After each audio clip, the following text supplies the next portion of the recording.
All right, here we are. Stamp of Approval, episode 8. I can actually count now. I've done the math, and I have figured out which episode we're on. It's number 8.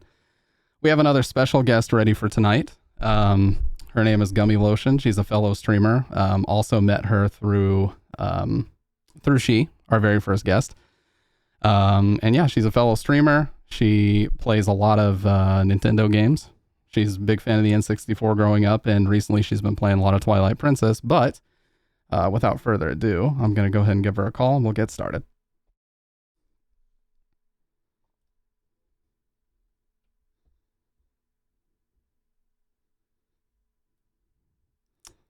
And I did also turn the volume way up, so this could be a lot louder than I expect. No problem. On my stuff, I need to turn on my camera. All right, you guys can hear that well, right? That's coming in pretty hot. It's like almost in the red. Perfect. Everyone can hear me loud and clear. I promise I won't yell. Maybe. Listen, I never screech at high volumes. That's not something that happens on my stream. There's not several clips of it. No, and you're never shocked by your sound alerts. Absolutely not. See, some people, they just understand. They just get it. Yeah. All right, let me see. I have like all of my alerts are like kind of like nice, calming, like wee noises, and yet somehow they still seem to shock me. I feel like it no longer matches my content because I'm always going a little crazy. Yeah, I remember I was watching your stream the other day and your alerts were actually super quiet, and I was like, and then as soon as I lean in closer, which doesn't make any sense because I'm wearing headphones, and then a yell happens, and I'm like, I fucked up, dude. I fucked up. Exactly. I really need to go fix it. I feel like slowly but surely I'm like improving my streams. I have like fucking always have sticky notes next to me so I can just like write down like, oh, I fucked this up this time. Yeah, audio is fucking annoying too, because like unless you're doing live monitoring and you can actually hear exactly what your viewers can hear, it's just a guessing game. Like you never know who's got their shit turned up super loud, so it's like it's best to just pick one volume and stick to it, I've found. I definitely forgot to unmute myself in my own stream. That's okay. They can hear you here. Your voice is coming through loud and clear. Perfect. All right. All right, awesome. So, we did actually have a bit of a run of show that we talked about beforehand, but I did kind of want to ask you because part of this is about, me learning about other people's content styles, what got them interested in gaming in the first place. So, what are some of your, that you can remember, some of your earliest gaming memories that really got you hooked on the hobby? So honestly, it's definitely like one of my first memories is being at my neighbor's house and playing Donkey Kong 64 with my neighbors. So like super early start. I was a little toddler at the time. That looks short here in person. It's like fucking shoulder height. So like itty bitty. So we played with my neighbors. And then I would play like Ocarina of Time with my sister back at home. And like I want to say like those are a lot of like pivotal moments that start stuff out, and definitely like one of the more clear memories is like playing games. Oh yeah, and N64 was the first one that I remember too, where it was like the games were getting so big that me and my brother would just make up shit like happening in Ocarina of Time. We would just make our own quest because like we didn't really know what to do. No, it's like there's a big fucking owl and like a cute girl being like, look at this horse. Yeah, Hyrule Field. Just pretend that you're doing whatever the fuck because it's so big. And like Donkey Kong 64 was kind of the same. Like you could just mess around. And I remember finding the arcade cabinet in that game too, where you could play the original. And the controller confused the fuck out of me with the 3 handles. I was like trying to, like my hands were too small to use it right. So I didn't know what I was doing. I mean, honestly, this is like so weird, but because like I played it so much back then and I regularly go back to the 64, the little trident controller is actually very comfortable to me. Yeah, I can definitely see what they were going for now that I'm older. And a lot of people, like I remember my dad would hold the outside handles and he would just like stretch his thumb over to the stick. And I was like, how the hell? But I get it now. Like when I play things like GoldenEye, it makes perfect sense. Yeah, and like, I don't know, it's like really silly, but also it kind of had a back pedal action with the Z button back there. Um, which I then had like a PlayStation 2 controller which had the like trigger buttons down lower for like a comfortable rest, which they now have on like pro controllers. And we probably got that for like what, like $35 at Walmart. Yeah. Um, so like it like also has like its own like comfort in that way. Um, it's like a weird nostalgia. Yeah, Nintendo, in a lot of ways, they've actually been ahead of the curve on a lot of stuff. Like in 2005, really, they were kind of demoing the Wii stuff, the motion controls, and Microsoft and Sony kind of laughed it off, but then it sold like destroyed them in sales. And then they're like, oh shit, we should probably copy that now. So Microsoft comes out with the Kinect and Sony comes out with the PS Move, which was a blatant Yeah. ripoff. Oh my gosh, yes. And then, oof, I don't know if you remember the eye toy, the Oh, brief little yes. interlude with them fucking around with that. Yeah. Ugh, we Yeah. only had like, oh sorry. No, you're fine. Go ahead. Oh no, we had one, but we only had one game, and it was an exercise one, and it was a lot of just doing like this. Like stay in the silhouette. So goofy. Yeah, there was iToy anti-grav, I remember, and you were just supposed to spin around as you were like a snowboarder falling from a plane or something. It's like I look like such an idiot. Anti-grav was fun, but it's like you never wanted anybody to see you playing it because you just looked like a buffoon. That I feel like that was the same thing with the Connect. Like if you were playing a game solo and like a family member walked into the house, you're just like, don't look Yeah, at me. I'm like shooting like finger guns. yeah, Um, don't waving down worry a about cab. it. Yeah. Um, we had like a game room in like one of the houses we lived in the longest, which was just a formal dining room with the family computer, our old like massive entertainment Cabinet. thing. Yeah, a cabinet and this massive CRT in there. So like if anyone walked into the house, it was right next to the front door and you just have to turn and see all the dumb shit I was doing in there with like the Wii or like the Kinect and everything. Yeah, I remember older PC graphics cards used to come with this really cringy thing that was like a door hanger that would say "Don't come in, I'm gaming" or some shit. Oh And I no. remember as a kid I would put that up because I was like the embarrassment that I would feel if my mom walked in on me playing this shit right now is unbelievable. Oh gosh, we very much always had like a family computer and like computer room. Um and so it was like accessible by everyone and always in like open spaces.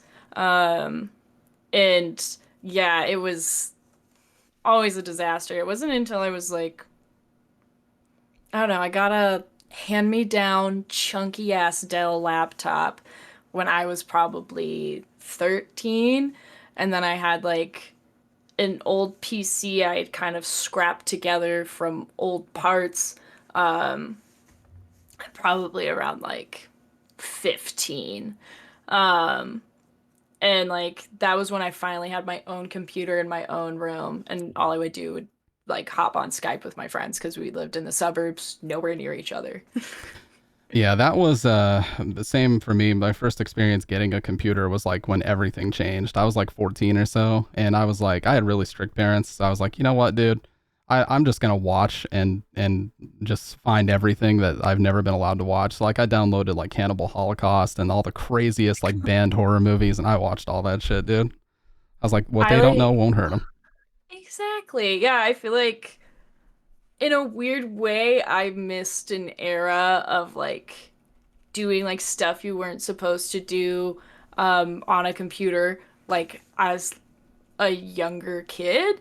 Um because yeah, it was always out in the open and everything, and yeah, and then 15 I'm like, let me pirate movies and I'm gonna read my racy Oh manga. no. Yeah, and the crazy part about that was like the internet was such wild west because this was probably the MySpace days that I remember the most of like Mm. everything was done through forums. Discord servers were unheard of, and everything was like you'd have to sign up for a forum and register an email and all this stuff just to be able to post on there. And once you Ah, did, it was like the rabbit hole opened. I just slightly missed MySpace days. I was in middle school and I had one for a little bit. Um, but then I feel like I went straight to Tumblr, so I was definitely like a Tumblr kid. Um, and like honestly, like It sounds so silly. I loved She's Tumblr, and I would always be like staring at it because we've known each other since high school, so it took us a hot minute to get there. But I was like, oh my God, like you have such good content on here. Like Wow. after I met her. Gee, you never mentioned this before. Are we gonna have to break out the Wayback Machine and have a little browse at this Tumblr? Oh God, it was like definitely a lot of like um I mean we met in animation class, so we it was like a lot of like anime shit or just like oh super cute or I don't know, I feel like a lot of mine like always rounded they're rounded back to like art shit and like cartoons and everything. Um but I've always been kind of a serial lurker on the internet, so I would never like reblog things, I would never comment on anything, I'd just like stare at like, oh wow. You were the doom scrolling aficionado before the term was cool. Oh, for sure. I did the same thing on Twitter when I had a Twitter, did the same thing on Instagram when I had an Instagram. I do the same thing on Twitch. I'm watching a lot of streams, but most of the time I'm just like I just have it on and don't even like pop in to do the like little alert command. I'll do it every now and then. Yeah, that's a perfect kind of segue because I asked she this question and John as well, but like, we all kind of had, it sounds like similar discovery for Twitch as a website or streaming in general. What was the first stream that you found, or when was the first time you kind of heard rumors of what streaming was and you actually wanted to check one out? So I back back in high school, I had a boyfriend that was like really into COD Hmm. stuff, and so he would show me like COD streams. And I then was like living alone, or not living alone, but like pretty disconnected. I had like moved to Louisiana to go to a university, and I hate living there, and it's where all my family's from. Hmm. Um, and I wanted like a sense of community, and I then, after not knowing much about Twitch, tried to start streaming art for a little while. So that was probably back in 2016. And so I had kind of like dipped my toes in since about like 2015, 2016. Yeah. Did you ever hear about the speedrunning community at all, or was that kind of distant from how you first started on Twitch? I would hear she talk about it, but I don't know why I had like a little bit of a little contrarian attitude where I'm like, I don't know. It doesn't seem like right for me when anytime I watch like speedrunning shit, I always think it's like so cool and like it takes so much skill. Oh yeah, I think we all had that phase where we're like, well, this is popular, so I'm not gonna engage with this. It's a little bit too mainstream for me. I'm just gonna go the other direction. And I had that phase too. Whenever IRL streaming first started happening, I was like, you can find this on so many other websites. Like Twitch is so Yeah. good because of the gaming part. Why are they doing this? And now look at me. Here I am doing all this just chatting stuff. So I'm a hypocrite. I know it, but I'm guilty. Now it happens. Like I thought I was probably just gonna do art stuff. Because there was like back then and then I fell off of streaming for like quite a few years. And honestly forgot I did it. Um And I was like, I don't know, I don't think I'm good enough for games. And then starting back up in about like 2020, I kind of like restarted streaming because I would be in calls with my friends and force them to watch the games I was playing. Most of it was like The Sims and like building a house. I'm like, you know what? I should probably stream instead Yeah. of forcing my friends to hang out with me and watch me build a house. Um, Yeah, if you're gonna stream on Discord to like your friends, you might as well just get OBS up and do it on Twitch because you never know what can happen. Like out of yeah. nowhere, some person could just find your stream and raid you, and it's like, bam, now you have some regs that are gonna come back every stream and enjoy your content, and that's so much more rewarding. Yeah, and I like really wanted to expand being a part of a community because I mean it was 2020. It was a really isolating time. I was kind of in like my final year or two of my degree. So I was constantly animating. drawing and making like business cards and shit. And then I had the like lovely opportunity to be able to work from home as well. So I was just working for work. I without asking for a raise, started rewriting curriculum for a kids coding summer camp. And then also was constantly working on like finals and shit. And I really needed to expand my circle because everyone was stressed out. All of my friends were going through the same thing. And she had actually been like, "Oh, you should watch Wood stream." He's like, I think he was playing a game I really liked or something. I think you would find him like really funny. And from there, I just kind of like re-immersed myself in that and have been able to like rejoin in a community. And that was kind of my goal from the start. And I feel like that's somewhere I'm like starting to get. Yeah, that's so true. Like watching other streamers, sometimes you can get a little bit siloed off in your own world when you're just kind of doing your own thing. But I feel like participating and immersing yourself in other communities is also important because so many people just go about this so many different ways. Like content creation as a career, of course, is super young, but you know, you, she, and Josh, you guys all three conduct your streams so differently. And I just caught myself again. Wood is Josh. But yeah, you guys all do, your style is so different, but that's one of those things. It's like the community building is one of the most important aspects of it. But I also feel like just the discovery of the way that different people conduct things is also a blast as well.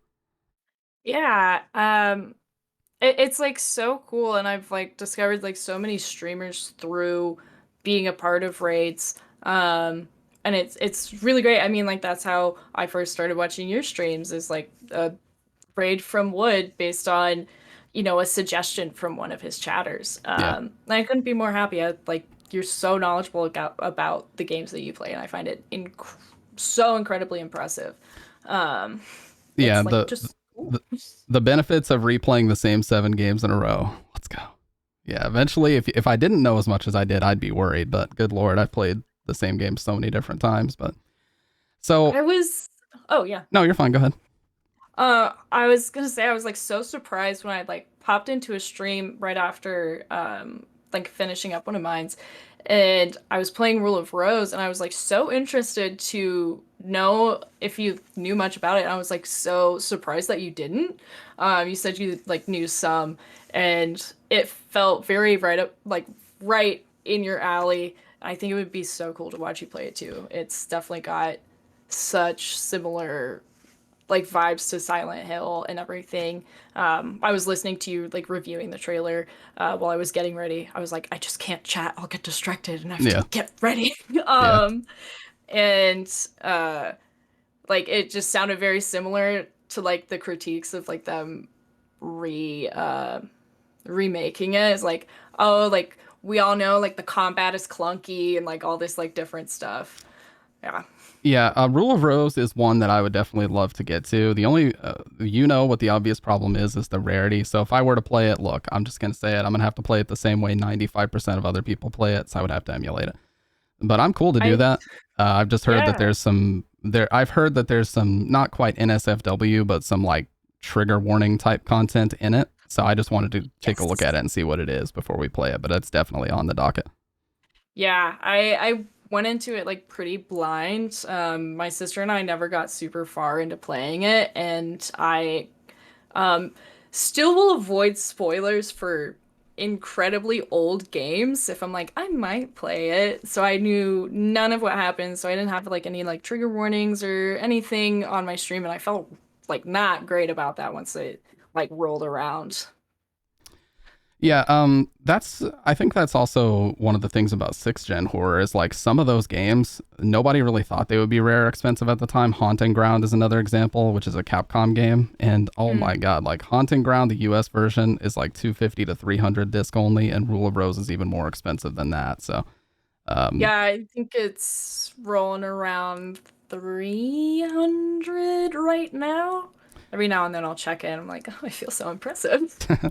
yeah, that's what I was saying. Like when you said you had a legit copy, and I think you actually showed your case, I was like, dude, you are sitting on like a gold mine. You got to understand that because like those games were so hard to acquire even when they were new, because I think Rule of Rose was like a send away. It was like a mail thing. Like you would have to mail in and purchase a copy. It was so weird. I think we just yoinked ours from a Walmart.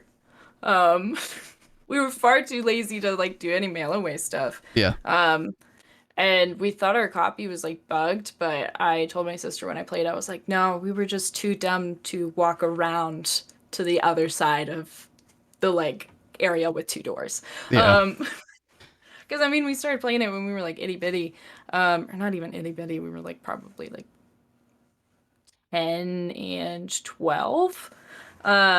But yeah, had no clue it became like so rare up until a couple years ago, and I feel really dumb for throwing away the case because I shoved everything into like CD cases, Oh and yeah. the guide for it had such fun art, and like some backstory as well. So I like really hate that I threw away so many game cases and like guide, not guides, but like the little pamphlets from the games. I'm so mad. Yeah, I have a lot of older PC games like that, like the original 5 Silent Hill 3 discs, which at the time that was like the most discs that had ever come with a game, and you had to like get the code. It was like 25-digit Yeah. code you had to get off of this little insert, and that would prove that you had a genuine copy. And we did the same. We put all of our shit in binders, and those discs are scratched to fuck now. Like they're basically unreadable. It's so bad.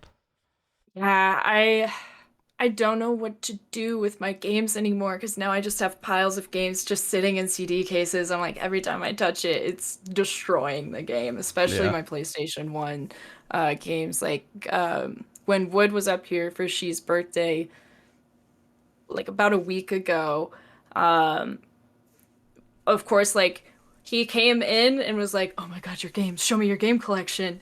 Um, and I have Rampage on the PS1, and we were so surprised it worked. We had to go back to the Airbnb, and we're like, "No, hold on, guys, we got to make sure." And like Yeah. brought it back to the Airbnb with us because I have the flip up screen for it.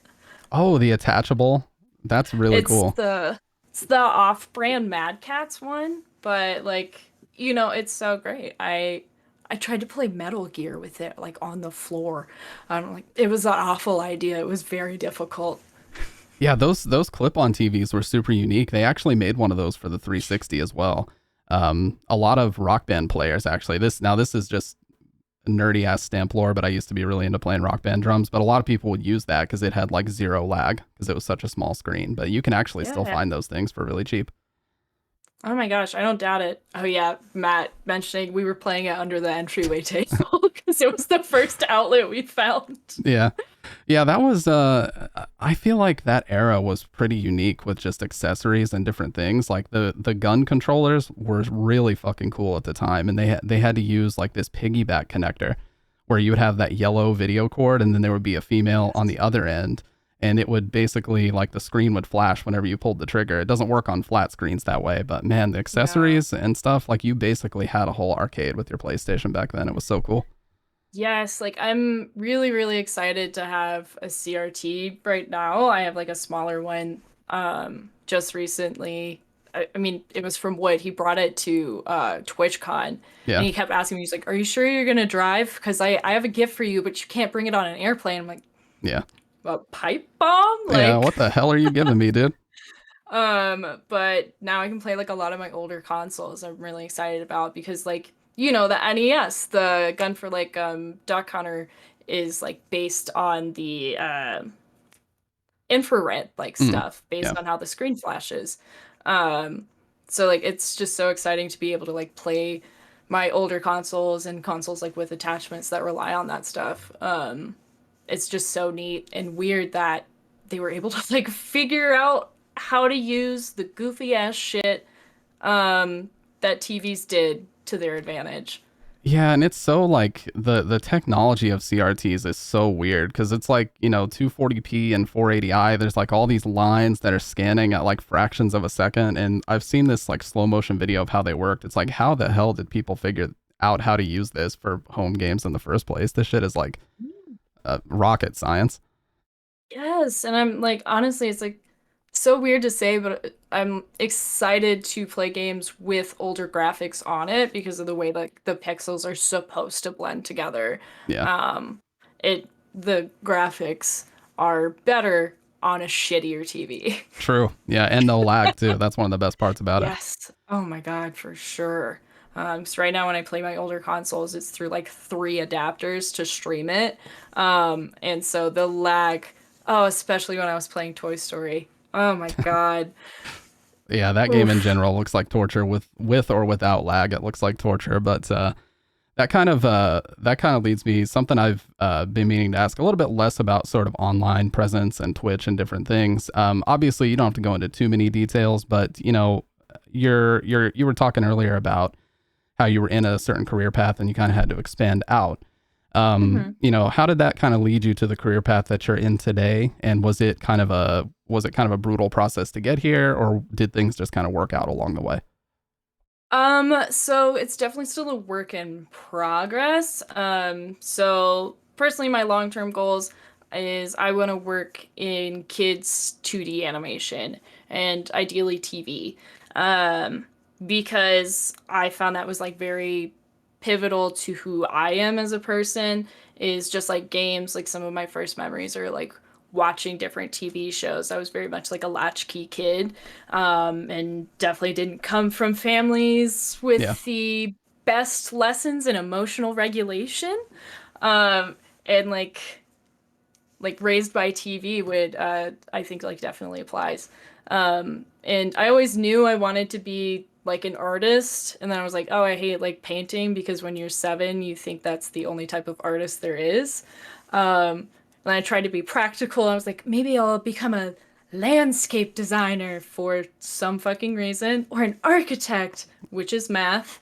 Um, and then I kind of like made it to high school, and they were offering an animation program. I was like, oh fuck, that makes sense.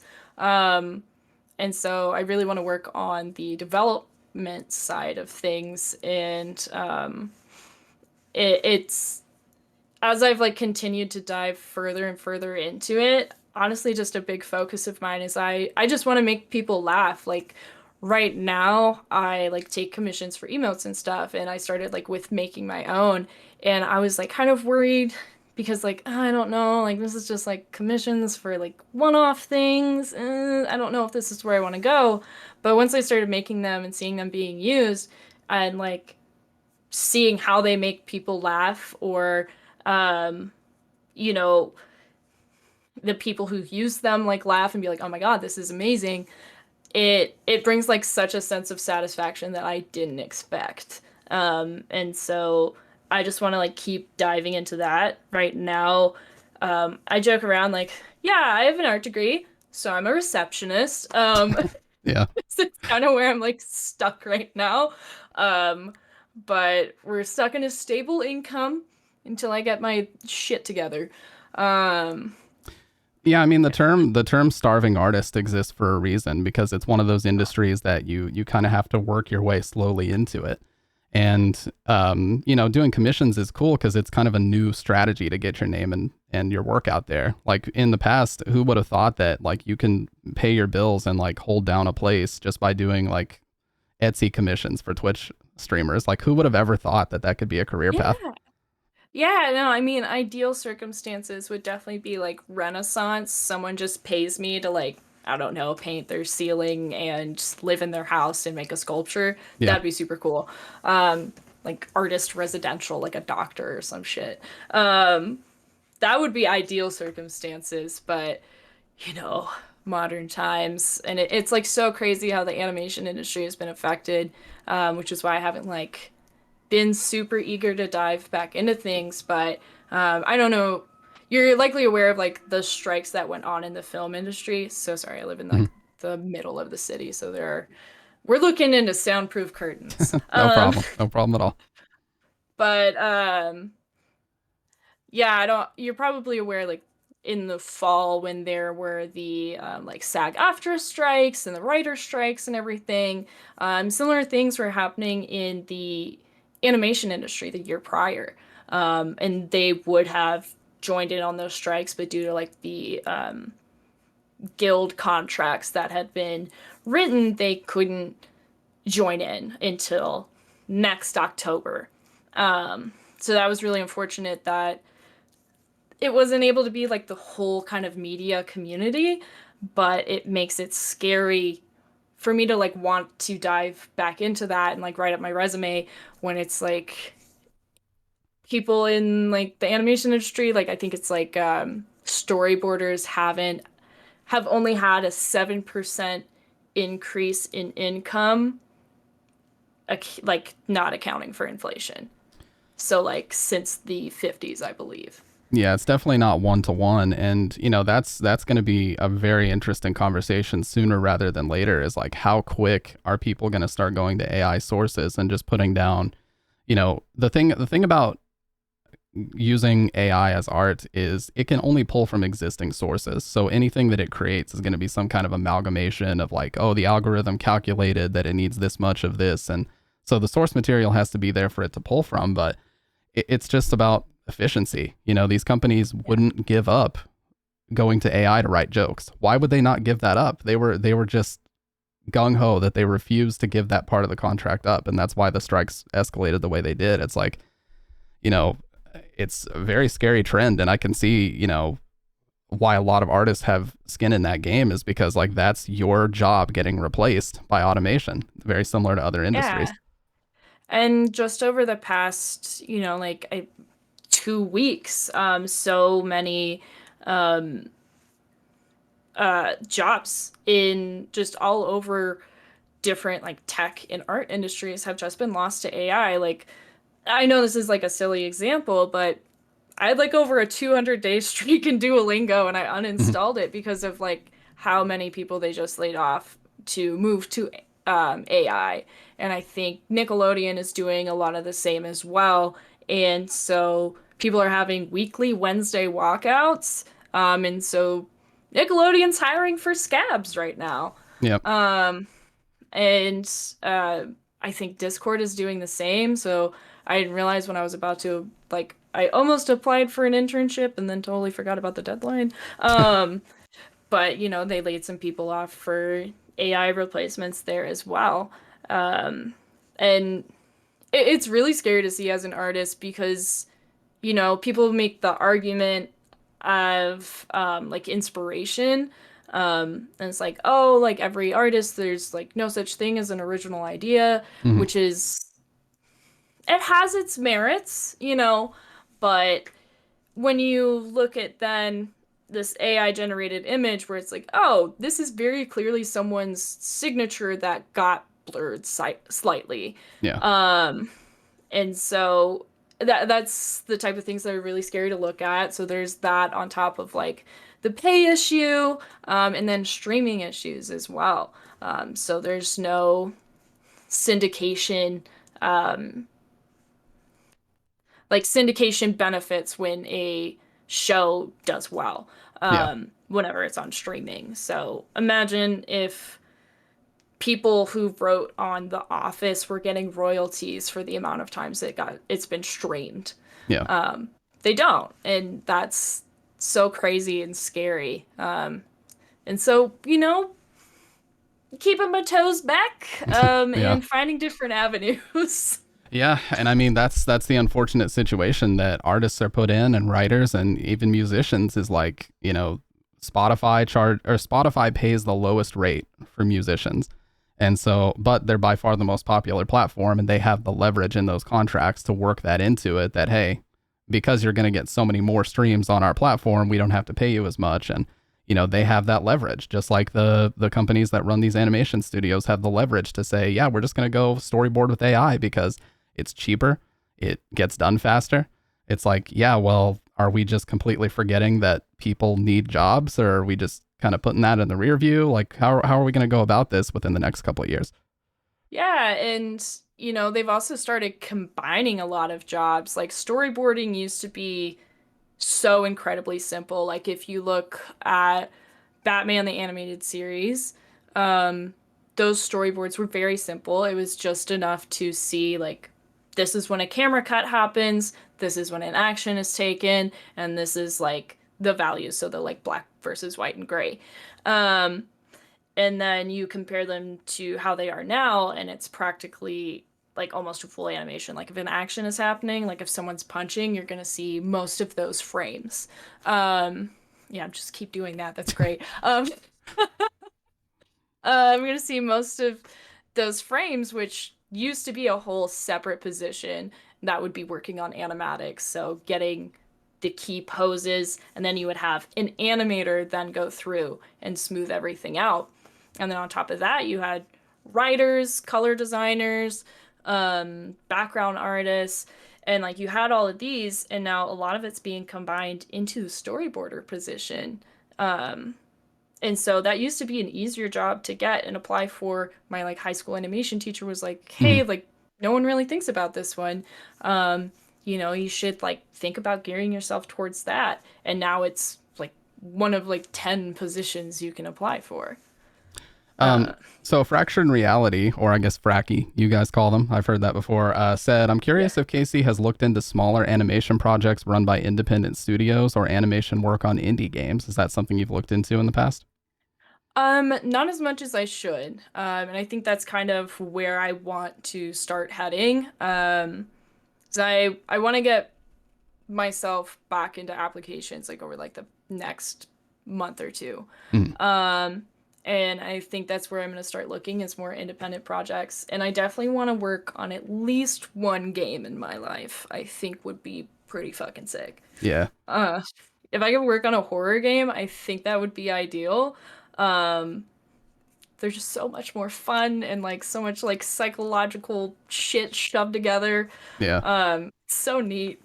It's like recording metal music versus pop. Like you get all your emotions out when you do art for a horror game. Like you're going to be drawing possibly gory stuff and there's going to be psychological aspect to it. So it feels like you really run the whole gamut of emotions when you work on a game like that. Yeah. Yeah, and I think like emotion is what's really important to me as wanting to be in like that art industry. Like I mentioned earlier, like um, learning like emotional skills through TV shows. Yeah. Um, like that's such an important element to art in general, but I think to like animation for sure is that it can teach such simple or like such important lessons through simple jokes. Yeah.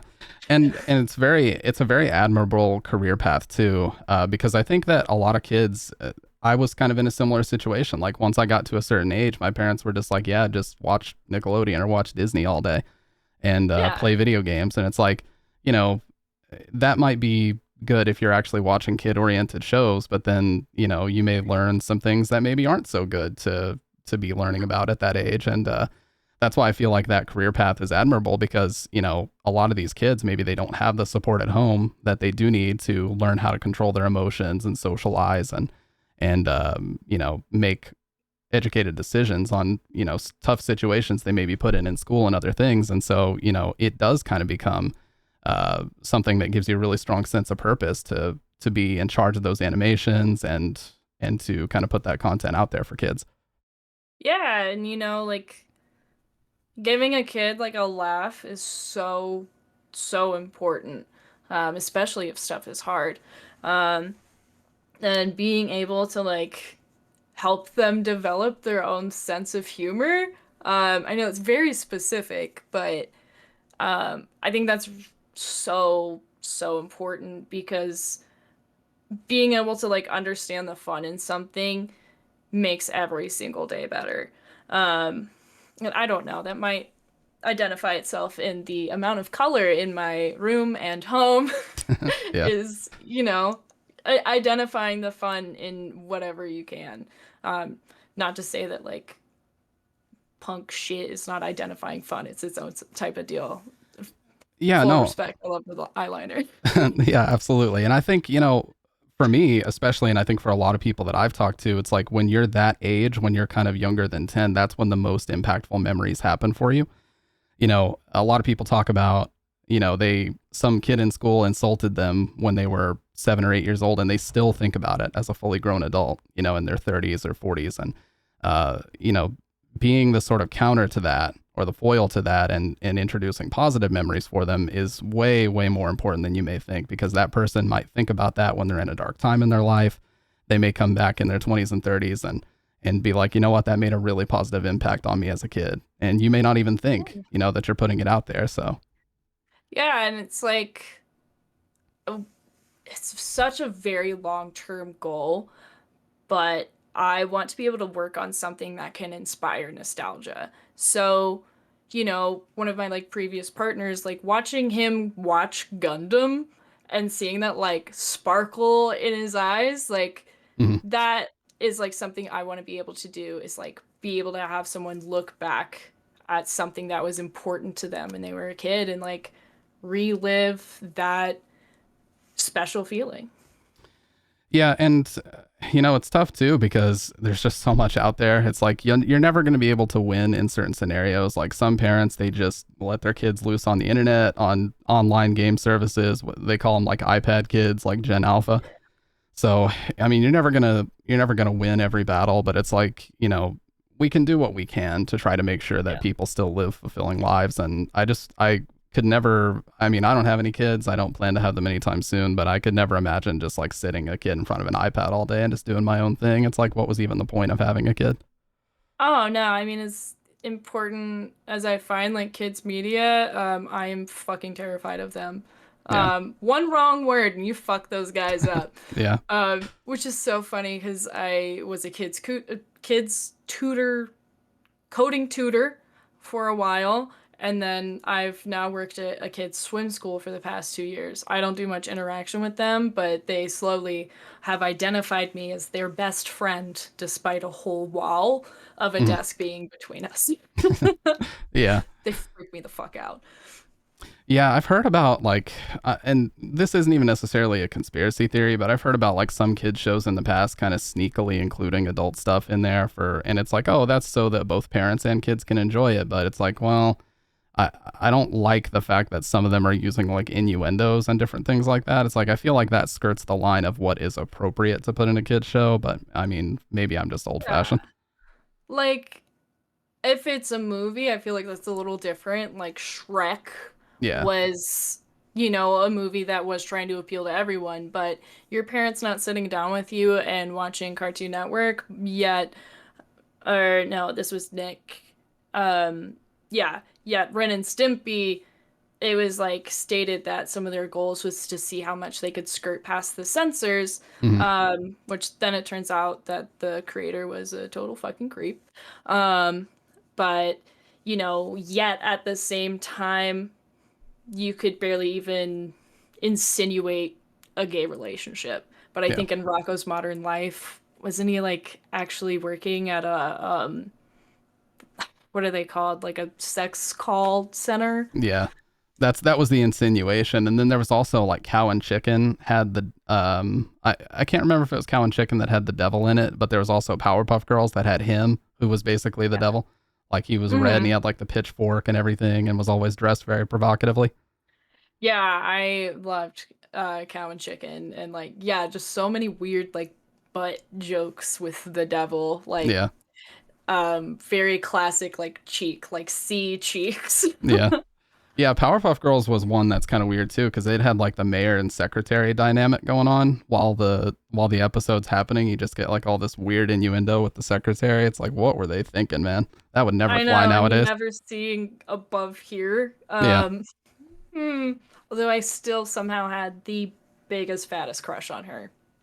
Oh, the Hmm. secretary. Yeah. Yeah. Yeah. It's like a redheaded woman. I'm there. Yeah. I mean, they did the classic like, oh, the scantily clad like American Psycho thing where it's like the scantily clad secretary and he's like flirting with her. He's the mayor or whatever. But yeah, they definitely pushed the envelope a lot in the 90s. And I feel like, over time that's sort of been toned down. But at the same time, you can still find some really questionable stuff hidden if you're, you have the right perspective and you're looking close enough. Some of the stuff is really bizarre, like Bluey and a Yeah. few other things. Yeah. And I know like quite a few Bluey episodes have been banned in America. I think one Yeah. of them, because it's like from Australia, I think one of them was about like the choice to have children or not. I think like someone got like a vasectomy, which is a crazy thing to talk about in a kid's show, but that might be coming from like an American's perspective because I think understanding like how a family dynamic can develop can be like really important. And it's one of those things with like how someone understands how the world works and develops. Yeah, that's something that's interesting too, is like, kind of speaking, or I guess, going back a little bit to Twitch is something I've been meaning to ask you about, and something that I've been curious to get a perspective on from other people is like, the animation world is obviously different than live content, but Mhm. we have seen in the past, like with certain fandoms, things go a little bit too far. Like, Mm. for horror movies, like the lady that played the original Friday the 13th main character, like someone was stalking her. And like even in animation work, this has happened. Like voice actresses and voice actors get stalked at conventions and stuff. Yeah. Um, when it comes to Twitch, there is the big buzzword, and it has been for a couple of years, is parasocial. Do you think that that dynamic exists? I mean, you don't have to go into detail if you've ever experienced anything like that, but do you think that dynamic exists to the degree that people talk about it? Or is it something that's a little bit over exaggerated? I think it absolutely does exist. And, even if people aren't taking the actions that they like threaten, it still creates that feeling within someone. I've been lucky to not have that really come up. I would say like I don't know. Yeah, I don't think I've had like too much of that come up for me. But I've never really been too big on anything, and I do kind of have a fear of if I blow up or something, how I would Mhm. handle that. It's terrifying.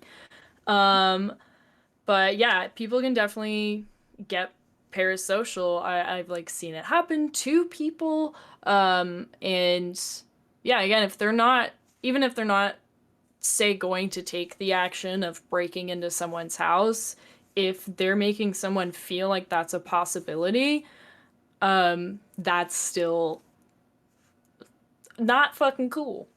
Yeah, I feel like it's part of a very destructive dynamic that we have now. It's like getting swatted is a rite of passage as a content creator. It's like once you hit X amount of followers, get ready because it's going to happen eventually. So, I mean, we now have people that are like reaching out to their local police departments once they hit 100K subs to just warn them, like, hey, just letting you guys know, you might get a call and it's going to be a false alarm, but they have to show up with like the riot gear the first time anyway because they can't be playing that cry wolf game until they know for sure. So, it's Yeah. unbelievable.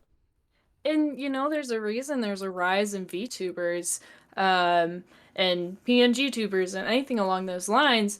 People are now finding the necessity to keep a wall up, which, if you need to play a character for that to be a thing, and I understand like there's other reasons people like to do that, like they have like some social anxiety but still want to be able to have like that interaction.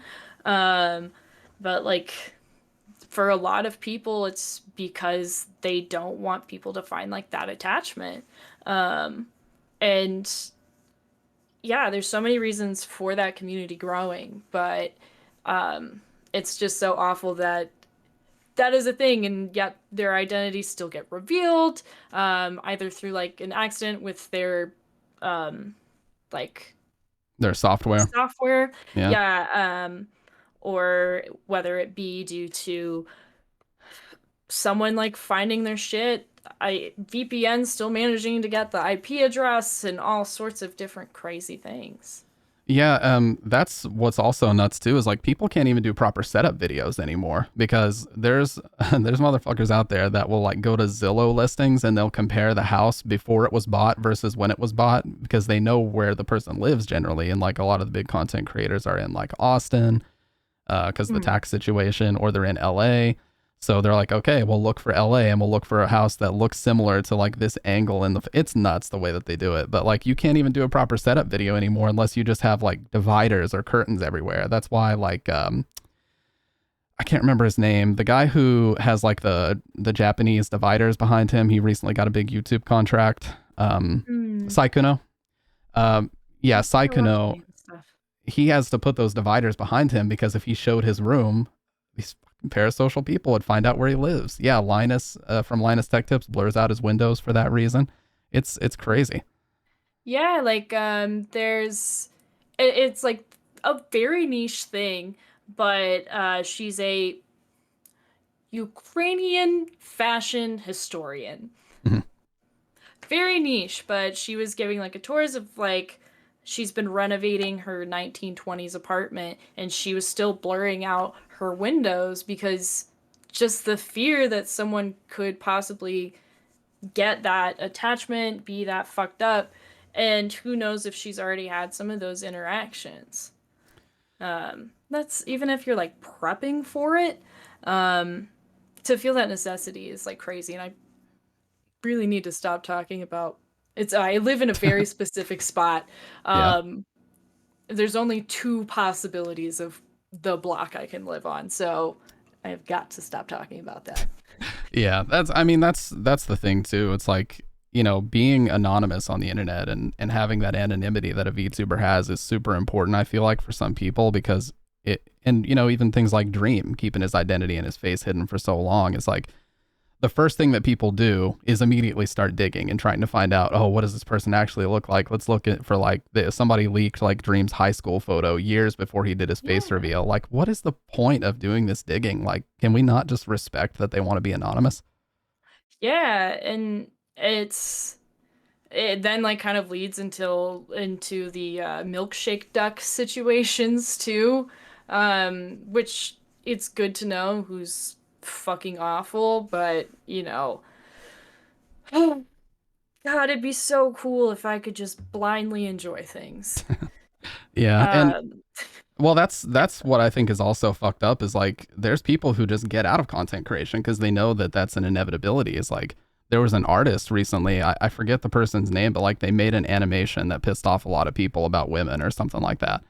And hmm, they just were like, you know what? If this is what being a content creator is, I'm not cracked. Yeah, Joe Cat. They were like, I'm not cracked up for hmm, this. They just released a twit longer and disappeared off the internet. And it's like, you can't win. You have to. This is just a personal opinion, but I feel like with when people talk about cancel culture, sometimes people do cancel themselves in a way because yeah, they legitimize completely bullshit accusations by acknowledging them and responding to them. When you do that, you actually give them legitimacy and a foundation. So, the twit longer responses aren't always the best response, but in this yeah, situation, I feel like he really did get screwed. yeah, and like despite like I mentioned, like never being super popular on much of anything, that was such a fear in me, like especially as like a teenager or like very early, like late teens, early 20s, that what if I post something and it's like socially wrong and I just like miss the mark on something and I fuck Yeah. up and someone finds this forever in the future, and I did some like fucked up shit. What if someone digs into, you know, yeah, again, like stuff that I wasn't totally aware that was not cool, and I try to stay really informed to keep that to a minimum. But it's it was like such a crazy fear that kept me from interacting with so many people. Yeah. Um, which I regret a lot. I am really happy that I like started streaming and really involving myself in like the streaming community because that has reduced a lot of my internet anxiety. Um, I like have a harder time interacting on the internet than in person, which still Yeah. isn't awesome. Yeah. Yeah, I feel like from the outside looking in, it's almost more intimidating because you see, oh, to us, if you weren't someone who was streaming frequently or you were just a lurker, you would think that there is a mob of people with pitchforks and torches and they are just gonna harass you at every turn. But when you really get involved in content creation, you find out it's not as bad as all that. It's actually more of an isolated, mainly on Twitter, seemingly Mm. community. I refuse to call Yeah. it X, but that's just a personal thing. No, same. Like, oh God, I was immersed in Twitter for so long. Right now, Yeah. I'm not on any social media. I think I just get far too distracted. Um, but oh God, I'm dreading having to go back to fucking market my art. Yeah. But yeah, it's so deeply seated in its own bubble. It's not until you like take a step back or grow up a little bit that you realize that everything's in its own bubble. I mean, it's the same reason that people's annoying uncles believe QAnon shit. Yeah. it's all just feeding its own Ouroboros of bullshit. Yeah, and exactly what Fracture just said. The expectation that people wouldn't learn and grow from the positions they hold when they were young and stupid too. Yeah, like we all had stupid opinions. Like I grew up in the South. There's a bunch of racists in the South. If my parents weren't so inclined to teach me the right way, I could have been swayed in that direction. And, I was a young, impressionable kid. I may not have known any better. So it's like, yeah, people are going to say and do dumb shit when they're in their teens or, late teens on the internet and they're trying to be edgy. Edgy humor was in for a while. So people were always trying to push the envelope. And Yeah. like, what can we expect of people? Like, if someone makes a genuine apology video, you're already screwed because it's like people in the comments will say, this looks like it was AI generated and this isn't legitimate because you didn't cry. I only saw one tear. It's like, it'll never be good enough no matter what the apology video is. Yeah, like um my sister was pretty heartbroken about this one, still brings it up, but Jenna Marbles. Um Whenever like there was, I guess it felt like a very big explosion of people digging into old shit. Yep. And she had like, I think it was a video where she tried a million different like self tanners and Hmm. bronzers and stuff. Yeah. Um and I didn't look too far into this one, but um there was definitely like people were talking about insinuation of things that could be like racist or stereotyping or something. I didn't myself like go look at the video and Hmm. like all this different stuff. I refuse to invest myself on things too much that don't affect my life. Um, Smart. Very and smart. I have stuff to do. Yeah. Um, but and then she like completely reeled back from the internet. She's like, never mind. I could have, like, I fucked up, wasn't cool. I don't think it'd be right, even if I only pulled this video down. But being a content creator has already stressed me out enough. Like, I can't do it anymore. Yeah. Well, it's just not really. I don't know what people expect of others. When people make mistakes, in my personal life, the only thing I need from you is a genuine apology and meaningful change. That's it. If you apologize, you make meaningful change, and it's not in a bullshit way. You know what? We're cool. We can repair that bridge. But it feels like there is no redemption because this whole internet never forgets mentality of, well, the video's always going to be there. So that mistake is Yeah. always going to be there for the world to see. Like, you can't erase what you've fucking done. So I don't know what these people expect. Like, if the person genuinely apologizes, makes change, fixes their mentality on things, and displays that change, like, what else can we expect of them? I feel like that's more than fair enough, for them to atone for those mistakes. Yeah, and I think at the time that video was like 8 or 10 years old, Yeah, you it was know? it was when that type of humor was what people did to get views, unfortunately, but that's just how it was. Yeah, and you mentioned earlier, like coming from the South, very similar. I am from the South. My family's from Louisiana. My dad was military, but we ended up settling down in like Texas for a long time. Hmm. Um, and so I'm sure that there's a lot of um, what's the word? Sorry, I have like a medication where one of the side effects is word loss. So I have a great vocabulary, just cannot recall it. No, no problem. Um, but it's not stereotyping, prejudice. Like, Yeah. I'm sure that there was some prejudice that I, sounds awful to say, but grew out of because I came to realize how the world works and realized and looked into and self-reflected.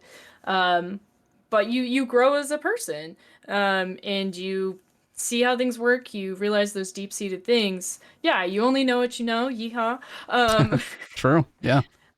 um, but it's a process for everyone, and similarly, I'm really lucky that my dad was like really aware of teaching his kids like the right things, but to his own ability as well. Like, he lived in Louisiana for most of his adolescence, but he knew it was really important to try and introduce my sister and I to the world. And so I'm in ways like thankful we were military brats, because we got to move around. I kind of wish we moved a little bit more, but also not, because I think that would fuck me up in its own ways. Yeah, I definitely went through that. Moving schools when you're in like middle school is the worst. You got to get used to a whole new group of people. You got to figure out like where your friend group is. And the first few days, you're just like the new kid. So, yeah, I can definitely, that would be extremely impactful for me to have experienced that more than once. But like she Yeah. said, I mean, you aren't even out of your parents' household until generally you're 17, 18. So, in that time, what you hear in the house, what you hear your parents saying, what you hear your parents' friends coming over and discussing, that's just what you know. And, nobody gets the choice of what family they're born into. And yeah, everybody's going to have those instinctual prejudices that are built in. I think everybody experiences that to a degree. But, Yeah. if you go out into the world, you go out and for me, it was the workforce, going out into the workforce changed everything for me. Mm. All my biases disappeared and you just kind of learn that, you're just honestly, it just kind of changed things from like a prejudiced perspective against other people to cynicism about capitalism is what it changed to for me. So Yeah. I totally get it, but it's like we can't go back 11 years and judge somebody based on their mentality then. That's just not really fair, I don't feel like. Yeah, I didn't even come from like I came from the west side of Louisiana where it is backwoods, incredibly white. Yeah. They've got like sundown towns and everything. I think, back when she was on the podcast, we mentioned she had driven with me to visit for my grandma's birthday. And it was like, hey, we're not going to stop in this town. Um, we're just going to go another like 2 hours down the road before we get gas. Yeah. Um, and being in uh like the town that my family lives in, um, I've been there with like plenty of different people, and sadly, different folks get different looks, and it's like really disappointing. My family's very racist. My mom's side, which is awful. My grandmother once said Martin Luther King, he was just a troublemaker. Yeah. That's fucked. Yeah. I mean, older people in part of my family kind of have those built-in prejudices as well, and it's like they just never left the isolation of their, there's literally a town in Kentucky called Whitesburg. I think I talked about that with she. Yeah. Like I wonder how they came up with that name. I wonder how they got Yeah. together and determined what that town was going to be called. No, and there's, still like neighborhoods, like gated communities named stuff like that, and it very intentional, laid out by the city planners that like, yeah, this is where, the quote unquote better people live. And like, what the fuck? And Yeah. like I I have feel like a special interest in city planning, and so like I don't know. I look a lot into that stuff, and I think that's important to like stay aware of. for sure. And I think it also it's kind of in this whole concept of old money, people who made their livings, generationally a few decades ago, say like the 50s and 60s. They live in these gated private communities. They live in these big houses. They don't know anything about the world. Literally, they're in their own bubble and they never leave it. And so they just never get the opportunity. Now, I'm not saying that those people are fault, those people can't be faulted for that. Like I Mm. don't care what age you are. I feel like everybody can still learn and change and, develop Yeah. as a person. But yeah, it's just one of those dynamics like with the internet just capturing everything. And I feel like this is a lot of the reason why Hollywood's popularity is dying too, is like Mm. we actually get to see how horrible like the Hollywood execs are now. Whereas in the 80s and Yeah. 90s, none of that stuff was on display and it was all happening in private. Yeah, and like there were definitely jokes and insider, like, not a secrets, but the everyday man, woman, whatever, wasn't like privy to those like those happenings and everything. And yeah, I can definitely see that. It's like saying, I think people are like, I've heard before, like, there's no like serial killers in the modern world because they can't disappear. Yep. Yep. Which not super true, but it is really hard to disappear now. Not only like if you ever post anything ever, but also like Big Brother is totally a thing. Yep. Um, Oh yeah, I mean, Reddit detectives have solved so many cold cases that real, legitimate, and skilled police departments could not. Like private detectives couldn't solve these things, but you get Reddit on the case. Like there are people that are as good or better than like FBI professionals that are just browsing Reddit, and they're just Yeah. these unknown hackers that have the ability to get into things and geolocate. And there's like that guy that's really extremely good at geoguesser. Like someone like that would be so good at figuring out these cold cases, because he could use just like context clues to be like, yeah, it's this state, it's in this area of this state. It's just crazy. If only those doxers would instead pivot Yeah. to Reddit detectives. Yeah, if the energy was channeled, that's the funniest thing too. It's like if your guys' energy that you spend trying to figure out where streamers live and send cops to their house was channeled in this direction, boy, wouldn't we have such a more valuable, contribution. You could have such a good hobby. You're clearly like smart in some Yeah. capacity. God. Yeah, just in all the wrong. Yeah, it's like she said, yeah, do something valuable and touch some grass for the love of Touch God. some grass. Oh God. Ugh. It's just dumb. Yeah, and I mean, it sucks too because like, with AI, and the thing that's really freaking me out about it is deep fakes. Like I don't know if you guys have ever Mm. seen this or heard of this, but one of the scariest websites I've ever seen is thispersondoesnotexist.com. Yeah. Yeah, and it creates the most realistic. As long as there's only one person on screen, it creates the most realistic, like you would never know. If they showed this person's photo on the news and said that they like killed somebody or that they were a victim, nobody would ever know. And Yeah. and it's just unbelievable. And there's like this catdoesnotexist.com, this dog does not exist, and you can just fabricate it. It's like I could Mhm. easily see a news org being like, hey, slow news day. Yeah, let's just grab a couple of faces off of here and just say that they did this and that and get the ratings. Yeah, and it used to be kind of you could kind of trust video the most as far as like things that would come out that would be like controversial or something. It's like, oh, well, there's a video. And of course, there was definitely still like editing. There's been Yeah. editing since we figured it out. Um, but it's becoming less and less trustworthy. It's great that those tools are accessible now because a lot like there's so many different people that are given the opportunity to figure out creative things, but so many people use that shit for awful things. um it's great when people make the like silly this person does not exist and they have like 4 rows of teeth. I find those Yeah. hilarious. But figuring out how to do shit just to trick people, I mean, there was that huge like controversy with the streamer who like accidentally showed the tabs of the deepfakes of his friends Yeah. who were also streamers. That Yeah. Why would you use your tools to be awful? Yeah. 'Cause And it's not fan art, you know? yeah, and there's a difference between like using it for entertainment and using it for more evil purposes. Like, yeah, Dapper, that person, I don't remember his name, but he was friends with Ludwig, and he had like deep fake porn of Ludwig's girlfriend and a bunch of other female streamers and a lot of other stuff. Like it was only for like a split second, but you could see a tab. Atrioc, yeah, I'm not sure.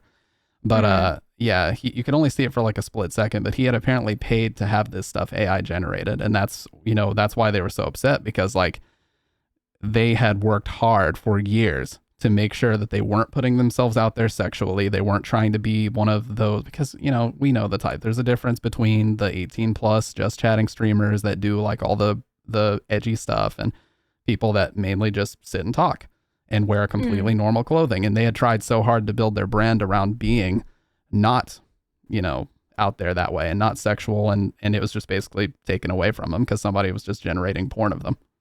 Yeah. And, I think that ties back into the like parasocial conversation of like now people are using these tools to even further delusionize, I don't think that's a Mhm. word, themselves to like this is the way this person is. Yeah. Um for a person that does not exist. Yeah. I mean, it's like you are so far into the delusion of how you feel your relationship with them is as a viewer, when ultimately you're just like a screen name to them. that you're Hmm. generating this fantasy porn of them, and it's like that's just gonna that I feel like for people that are already unable to process the difference between what's real and what isn't, it's going to make it even more difficult for them to discern. And then, of course, it gets even worse when people are like, oh, leaked sex tape, and it's not even their body. Like, what? And then how are they going to prove that it's not their body? It's just a horrible situation to be put in. Yeah, and and then that like also like starts to tie into creating completely fake full fabrications of fuel for like political differences. Yeah. Um, like weird example, but it's really easy to fake voices. Like you can do dumb shit like the video of Trump, Obama, and Biden playing Overwatch, which is so Ranking fucking Metallica funny. albums. Yeah. Yeah, like you've got stuff like that, but then you know, you can again like flip to the evil side of the coin and push all sorts of anything. Yeah, it's really easy to fabricate Discord message screenshots. It's really easy to fabricate Twitter message screenshots, and the thing that I see a lot when I scroll, because I get trapped in like the YouTube short, just keep scrolling, or Facebook Reels or whatever. Yeah. I see a lot of people faking Joe Rogan's voice and just putting a shot of like the mic in front of his mouth where you can't see his lips, and then they just put an AI thing being like, "This fact is crazy. You won't believe the last one." And it's like Joe Rogan's voice, but you can tell he didn't actually say that. So Yeah. it's only I going to mean get like worse. I almost didn't graduate high school for my absences, and I was in a graphic design class, so I had free access to Photoshop and just photoshopped a bunch of doctor's notes. Everyone did it for each other in class. Yeah. We were fucking awful. Yeah, like we've all made poor decisions and done things that I'm sure we regret, but it's like oh yeah, Dapper just said, I don't know if it's a hot take, but I feel like it's all bad. Like faking voices and faking people saying things is just as bad. Well, yeah, because right now it's a tool. Right now it's funny. Right now it's a plaything, and we're all just messing around with it. It's like a fun thing. Some people make funny ones, like they'll make funny edits, and but it's like, what are we going to look like in 2 years when it's so advanced that you can't tell the difference? When the AI is the inflection, the intonation, and the way they speak is so accurate to the way that someone actually talks, how are they supposed to prove, unless you are just documenting everything you say and do all day? How can you give yourself an alibi for something if it gets that Yeah. accurate? Like I one of the YouTubers I watch, he's fucking popular, Jarvis Johnson, he just Mm-hmm. did a video on he was watching just TikToks of this conspiracy theorist lady with like kind of like flat earther vibes.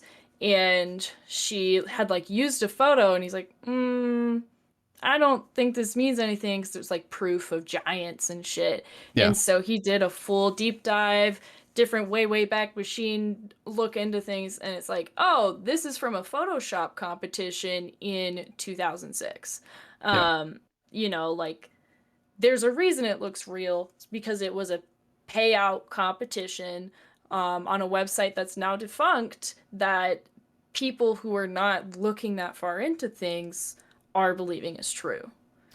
Um, Yeah, like Adipai said, Metal Gear Solid 2 warned us. I mean, not even really to get into that conversation, but basically that game brings up the topic of curating information on the internet, and whoever mm, is in control of those algorithmically, the information that you find, the information that pushes to the top, and stuff that's readily available versus search results that are hidden, is ultimately in control of what's true or not. Because yeah, I know so many people that are like, I don't know anything about this, I'm going to Google it. And there's that whole meme about, oh, you never should have to go to the second page of Google.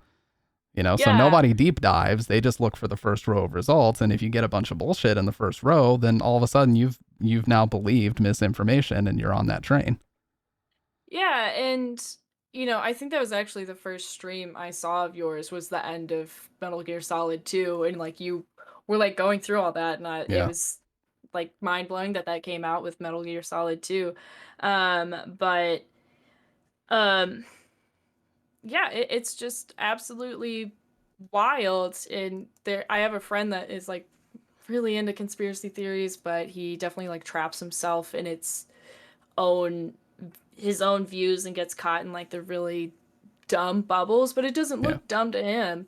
And he had sent like, yeah, this is what's happening. Here are the doctors that are saying it, blah blah blah blah blah. And I was like, this is dumb. This is pissing me off because I was also just pissed off at the world Yeah. because it was some COVID shit.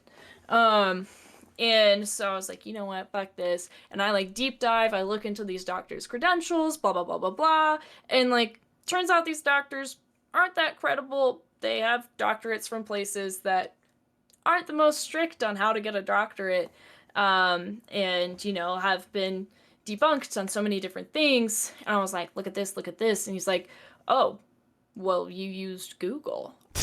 I can't Yeah. even like Yeah. handle that anymore. It's impossible because you're either in on it, you Mm, refuse to believe the truth, or you got information from bad sources. Like I swear it's like there's people in life that are more afraid of being wrong than they are for the conspiracies they look into to be true. Like yeah, and they will defend and double, triple, quadruple down. But my dad says this, and it's so true. Finding the right and correct information is like a full-time job. You have to do so yeah, much digging, and the only way to really do it is to like compare from all these different sources, and the information that is corroborated by all the different sources. That is what you can generally believe is true. But even then, you can't say that it's 100% fact because you weren't physically there. Like there's so much yeah. work that goes into finding the right information, and it's just daunting for people. They just want to go to a tweet and be like, "Yep, that's the truth." And like, what is truly frustrating is for anyone to like cite their own sources, do their own research, and like do those deep dives for it to really feel, not feel, but be credible, especially when it comes to science stuff. Yeah. Um, you need like college or industry access to those different research paper sites. Like, um, writing like essays for my art history classes, and all of the different papers that I had to go through, and all of the different access to like restricted libraries because of like kind of crazy paywalls just for legitimate information. Not everyone has that access. Yeah. Um, and so it's fucked because like no one can truly go through everything.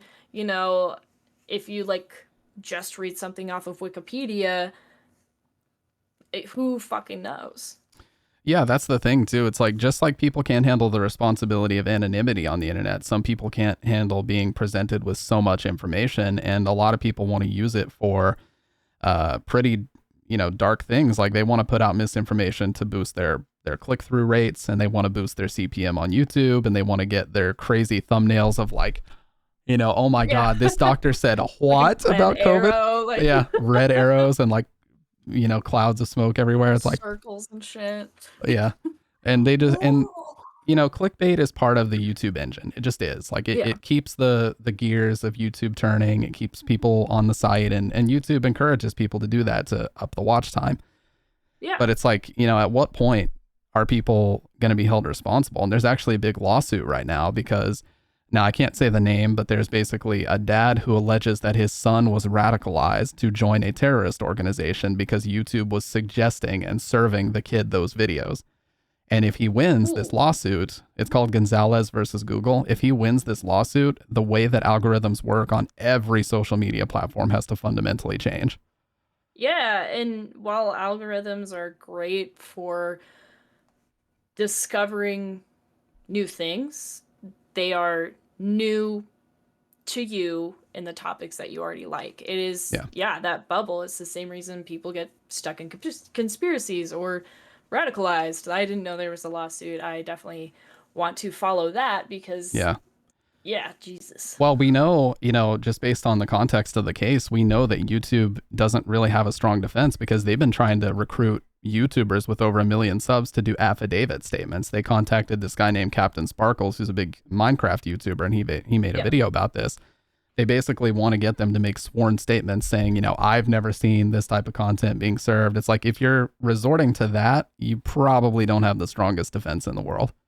Yeah, it's like, I don't know if you've probably seen shit about like what happens with YouTube Kids content, Yeah. and especially with there being like iPad babies, Hmm. um, they're just being shown this just disturbing, unnerving things, but it's like so entertaining to their minds that it keeps being generated and generated, and it just piles up to be weirder and weirder in its own form of clickbait, and then it becomes its own algorithm of connecting these fucked up videos to each other. I hope it's fine that I'm cursing like a sailor. Oh, It's I just have kind been of the way too. that So I yeah, am. yeah, Okay. we're 18 plus. We're good to go. Yeah. Um, but it's so crazy, like the second you look into it. Like if you sit down and watch Coco Melon, which is what toddlers are like obsessed with, Yeah. that stuff is so like, oh, this is gonna create some sort of detachment within your mind. Like everyone, like I feel like everyone's aware of the like Johnny Johnny tell no lies, like that comes Yeah. from a Coco Melon thing, and it's like, okay, it's like a weird, this looks weird, there's like a talking fridge with no context, Yeah. um and Disturbing. then it like weirdly doesn't even have like proper grammar, which I feel like is in a lot of like pre-K like content, is Yeah. that you're trying to show a kid like proper things like through just presenting it in front of them in fun ways with fun colors and songs. But it's not even doing that. It's literally just fun colors and songs, and it becomes just kind of a liminal space of content, I feel like. Yeah. Um, it, it it feels like I'm living in the world of Windows XP screensavers when I see content like that. It's Yeah. like none of this is right.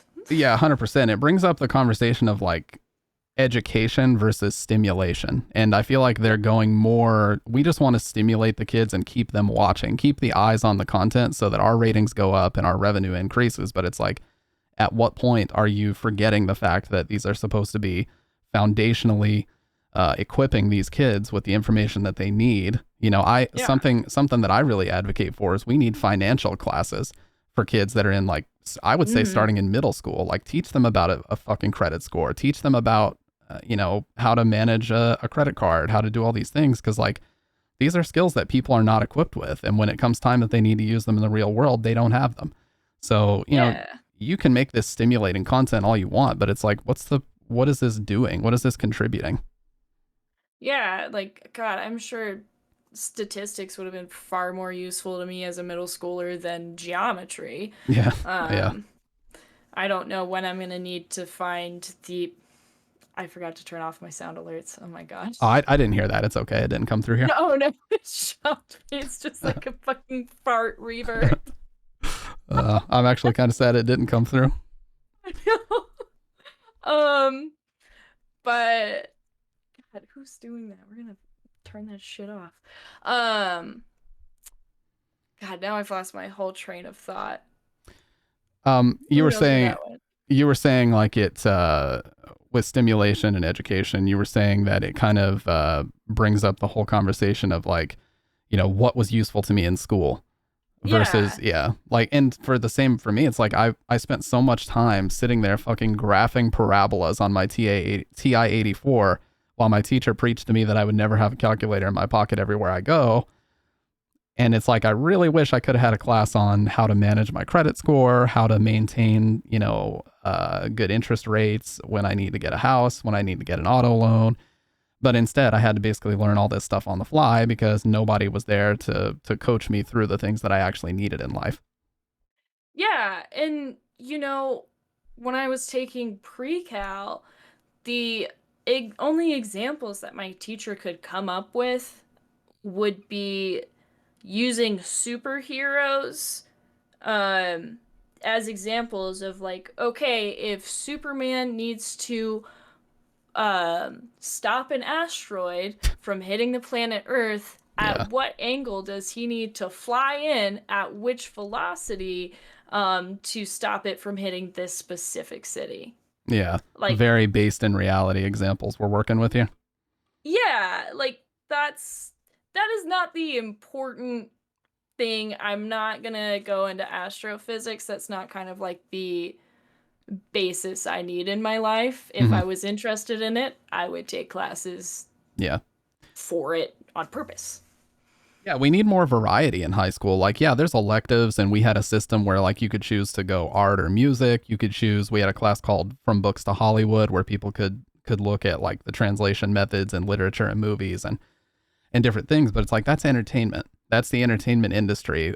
Yeah, it's a fun class to read books and then watch the movie adaptation of the book. But like, how is this preparing me for life? It's not really. We're just Yeah. sitting here having a good time.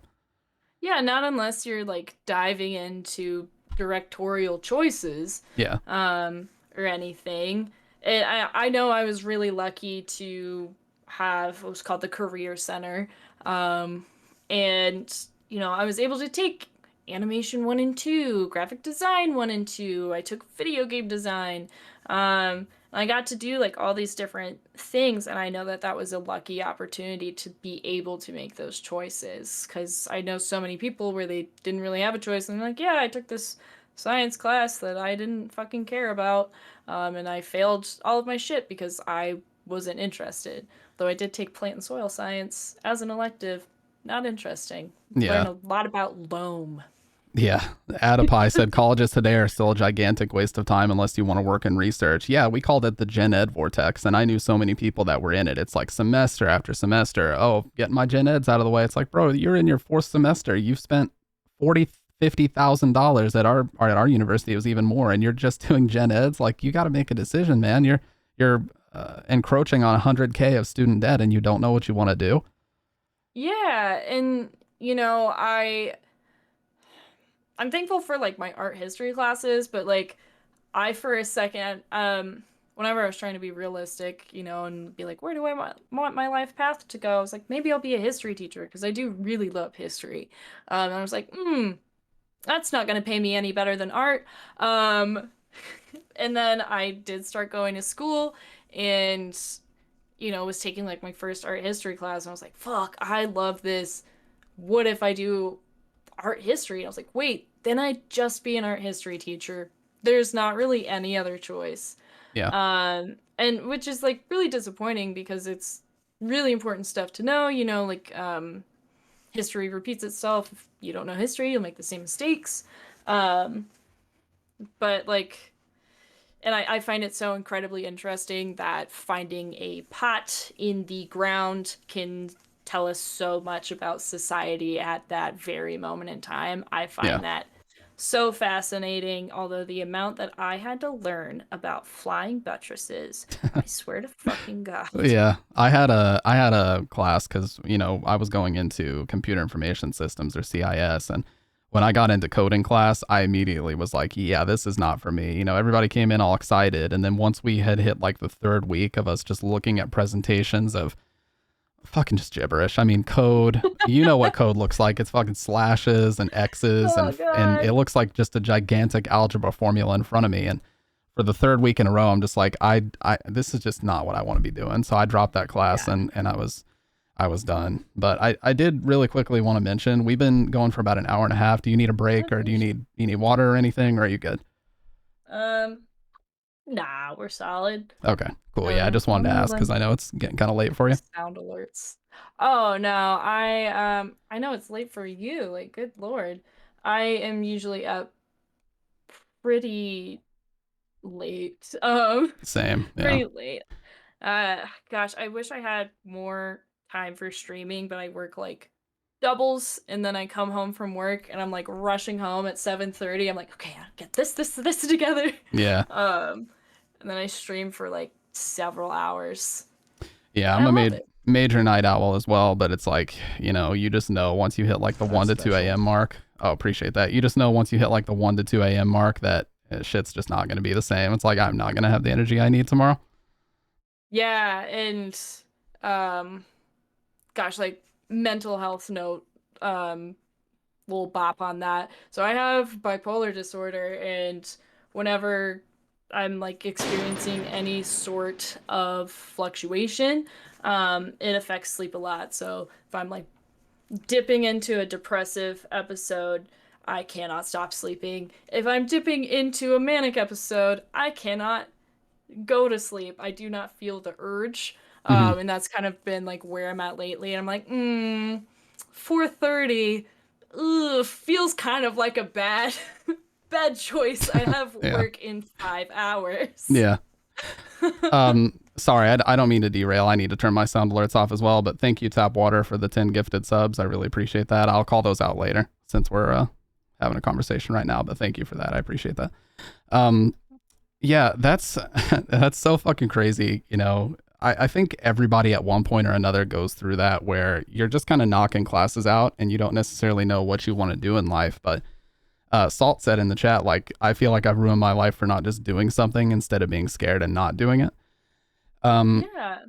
yeah, it's nobody. See, I'm a big inspired by Conan O'Brien, and he had a famous speech when he left or he stepped down from the Tonight Show, where he said nobody gets exactly what they thought they were going to get in life. You know, you can. There's a speedrunner who quit Twitch because he became a civil engineer. He in high school started the path. In college, he did 8 straight years of becoming a civil engineer. He became a civil engineer, and even he said, "This thing that I've been on this path for 10 plus years." Not at all like I expected it to be once I was actually in the position. So things are so different, and you never know, even if it's the career path you've always wanted, you never know what it's going to be like until you're in that role. Yeah, and it can be so incredibly scary, but it's honestly, it's never a bad idea to look into whatever interests you. You know, there's the saying, Jack of all trades, Mhm. master of none. Yeah. But, there's the second half of the saying that is not brought up as often. Um, I believe it's like, but some is better than one. Hmm. Um, and that is like really cool and important. And like in the art world, it's important to fill up your I think it's like your art vault or something, but it's where you can go to pull inspiration. Because if you're fucking basement demon scribbling away all day, you're not gonna have any reference for life at all. So Yeah. what are you offering besides recreations and the views of your basement? Um, Yeah. And and yeah.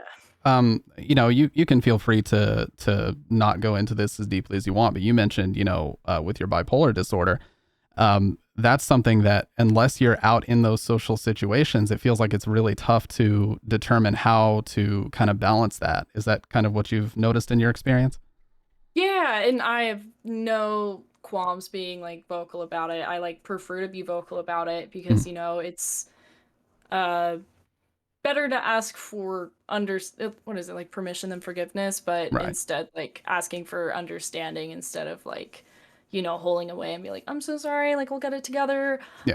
Um, but yeah, it's been great to kind of like reach out with that information and connecting with people that do have the same or similar um, like mental disorders or struggles, and then not only relating to them but being able to like offer help as well, with what I've done to help myself for the better. That's not to say that it doesn't come with its own um like worries. Like I've definitely had people in the truest sense of gaslight me into um believing that no, you're going crazy. It's an episode, like that Yeah. totally didn't happen, or you shouldn't be this upset about something. Um and it's still important to be vocal about it because then other people can be more aware of like what is realistic, what is not, and when to ask for help. Yeah, like you've been out in the workforce, you've had some time and you've had various different roles, and there may be some people who are in the same boat as you were, and maybe they are super afraid to get into those roles. Like now you have the experience and you can kind of pass along that knowledge of, this is what helped me, this is what worked for me, and And I think that kind of also ties back to what you want to do with animation, which is really cool, is you want to bring awareness to some of the social situations and equip, people who may not have been in the workforce themselves or just not really well equipped emotionally for life in general. Yeah, and I think that that's definitely been a big draw to wanting to provide that is um yeah, I mentioned a lot like emotional regulation, which is really important with this disorder. And then also understanding that there are situations in which you like can't really help what happens. It's like a podcaster I really like. He has um bipolar disorder, and he consistently like brings up like it's not my fault, but it is my responsibility. Right. Yeah. And that is like such a huge struggle, but it's really the only way to figure out how to function. Um, and so it's I've lost my words on that, but it's really important to figure that shit out. And the amount of people I've encouraged to get medical accommodations for work and that Hmm. weren't aware, or to get medical accommodations for school that weren't aware, or even like I don't know, I've been looking into partial disability because I can't work full time. It's just not, or like I can't work like a 40-hour work week. Right now I'm Hmm. doing 32, and it's like Yeah. really killing it. And it can affect how you function in society, but there are helpful safety nets, and there are people that will help you, and it's important to have your own support network built, and you can't have that if you're not telling anybody, and instead look like, I mean, it's a harsh way to put it, but instead look like a fuck up. Yeah. um Well, and like you said, that's a great point that person made, is like, there are things that are out of my control, but I am still responsible for relaying that information to other people so that they're aware and that they don't take, things to heart. Like I know, for example, there's like Sweet Anita who has Tourette's syndrome, and it literally will cause her to blurt out sometimes offensive things. And she has to apologize for that. But at the same time, people are aware that that's going to happen. And so it's just part of the condition. It's like, you yeah. know, uh, it's one of those things where it's like you can still take personal responsibility. And in my experience, at least, if I'm having any type of uh, mental struggle, like just as an example, anytime that I've done like crazy shifts or that coupled with streaming, like last October, I talked to my boss and I was like, man, I can't sleep. I'm like having a lot of trouble. And they were accommodating about it. So, really, if you open up that channel of communication, most good bosses are totally open to that. But that's how you can vet Yeah. the good and the bad supervisors. That's for sure. Yeah, I just recently realized that through several HR changes, they lost my accommodations paperwork. But Yeah. luckily, all my bosses are super great. Right now, my sister is my GM. So that's been really interesting. She's like, "Hey, you were a couple hours late today." I'm like, "Yes." I sat on my bed and stared into the distance for about half an hour Yeah. after waking up an hour late. So I'm sorry. But that's like the shit that you gotta deal with. I'm being fucking bot rated. What the fuck? Oh, are you getting Sorry. follow alerts or Yeah. whatever? Yeah, that happened to me a while back. Basically, don't worry about that. Like Yeah. if you know that it wasn't you, they'll eventually purge those out. It took like 30 days and they purged mine out, so no big deal. Jeez Louise. Um, but yeah, it's just so important to be honest about that stuff. And really just I fucking like talking about it. It helps people feel more accepted, and honestly, it takes away a lot of preconceived notions. Like I know for a while it was so upsetting for me to see on TV the only depictions of bipolar disorder were people fucking losing their shit, wrecking their life. Yeah. Um, The you Lifetime know, special. Lady with bipolar yeah. disorder can't hold down the boyfriend or whatever. Just ridiculous caricatures of it. Or like anyone who's watched Shameless, the Yeah. so bipolar disorder typically hits around like 18, which is kind of when you are fucking up life in general, and it's like, oh, okay, I'm doing it a little bit more than other people. But in Shameless, he's like joined the military, but then steals a helicopter and crashes it, gets kicked out, and all this other sort of shit. And that's the only depictions you see or you hear about, like Mariah Carey and Kanye, and Kanye's got a fucking cult, Yeah. and it can feel pretty hopeless for that to be the only thing you're looking at, and to like be looking online and be like, hey, like what else can I do? And people just mention like, oh, you gotta find the right cocktail of medication. It's really Yeah. scary to look at. Yeah. So if me being a small simple streamer, or a coworker, can take away some of that stigma and give a little dose of reality, I am so happy to be the one to do that. Yeah, and not just with supervisors, that's the perfect way. I almost feel like it's a blessing in a way because you can vet friends, you can vet partners in relationships, you Yeah. can vet anybody that you want to kind of have in your circle based on the Hmm. way that they accept it, the way they interact with you, and if they're kind of playing into that stigma or if they are understanding about it. And half the time when I end up, I have some friends who also have some kind of social conditions as well. Half the time I don't even notice. These depictions on TV and social media, they're so like caricaturized and they're turning these things into entertainment. But when you actually interact with someone, you wouldn't even know had they not Yeah. mentioned it to you half the time. Yeah, for sure. A lot of people don't realize unless I mention something. They just think I'm really tired or angry. Yeah, I'm like, no, I almost just responded to an email and telling them to fuck off, and that's my whole job. I can't do that.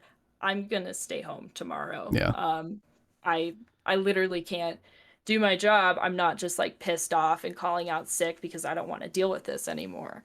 yeah, Um, and yeah, a lot of people don't realize until I mention something. Or, my friends are really supportive. There was a stream I skipped a week ago. I don't know. I skipped it just recently, and I had like that was the day I almost emailed someone to just fuck off. No, you're not getting a refund. yeah, Um, I my boss said, "Hey, do you want to take a walk?" Yes. Um, and I had come home and I was like, I'm just gonna sit on my bed like just for a second. I flopped down face first and then passed out for 3 hours, and I woke up to like several messages of like, are you okay, like like, is everything all right, from different people that were either like waiting for me to stream or that are my friends. And that was like so reassuring, and it was before I even realized that something was going wrong. But to have like a support network around me that is just concerned, whether they be aware that it's my brain going a little wibbly wobbly for a moment, um, or I'm just having a bad day. yeah. Yeah, that's extremely important. If you don't have at least a support structure of close friends, then sometimes you do feel like I'm the only person that does this. Everybody else just seems to assimilate to the capitalist lifestyle just fine. What Yeah. is sometimes people may even think there's something wrong with me. And that's the kind of mentality that, one thing I will say about modern day society is that people are a lot more aware of these things and they're a lot more Yeah. accommodating generally. Um, Yeah. like And corporations have whole divisions that they're adding to be more mhm. accommodating to this type of thing. And that's awesome to see. It's so cool. It's so amazing. And like sadly, while like self-diagnosing like via internet can be really dangerous, Yeah. and honestly, I think in ways like damaging, um, it's it's a slippery slope.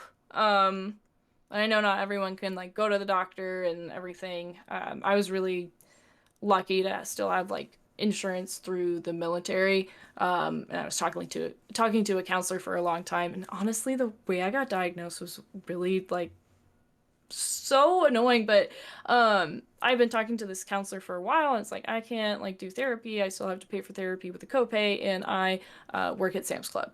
And so, I'd been like, am I just having a hard time, or am I having a harder time than most people?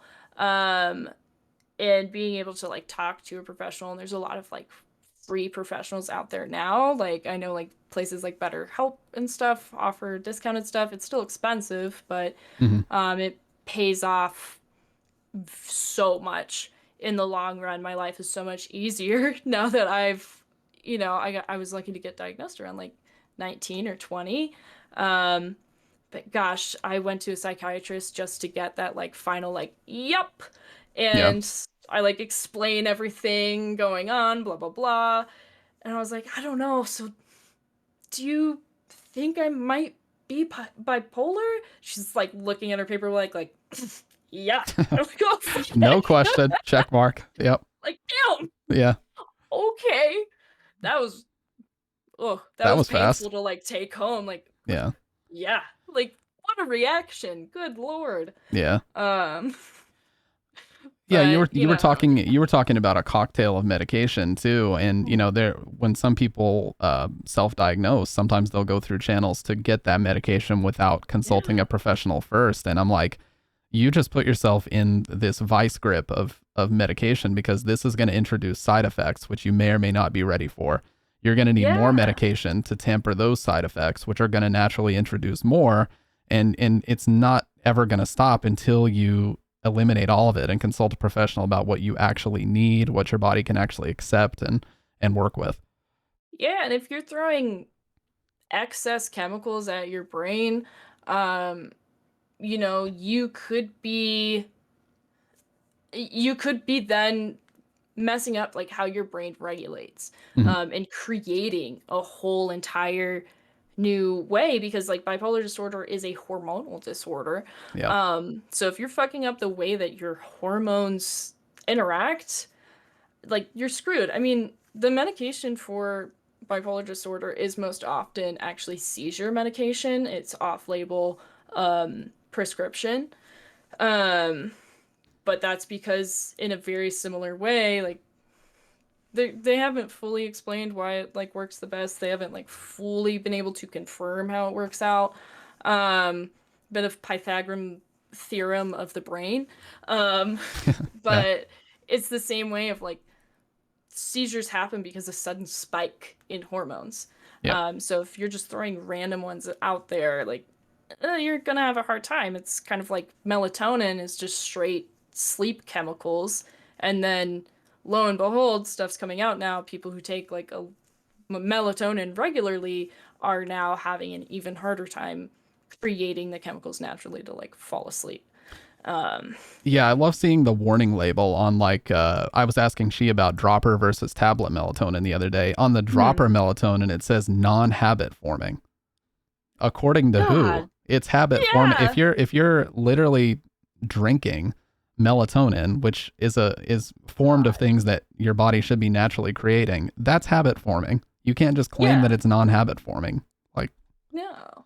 Like if you're going off of medication that like you like need a lot of these medications have withdrawal symptoms yeah, because like you're relying on them.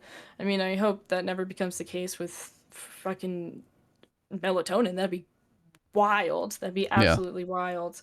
Um, but yeah, like your shit has to figure out how it works again. And so yeah, if you're self-diagnosing and then self-medicating, you could just be creating a whole slew of problems. And like with self-diagnosing, sometimes you're not seeing different dots that can connect.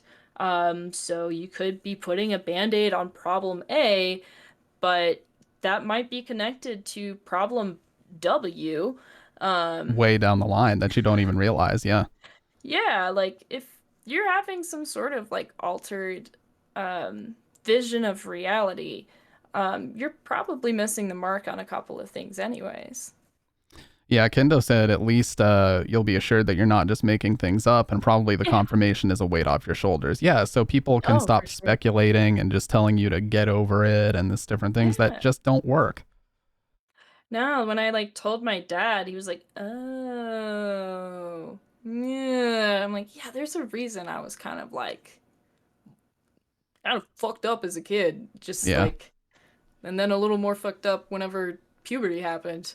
Like the dots connect." And yeah, having that confirmation that I'm not just like a shitty person that doesn't know how to interact in society, and instead like having that reason to back me up, and then being able to find my own, like, put it plainly, like treatment plan, um that feels so much better than fucking raw dogging it through life.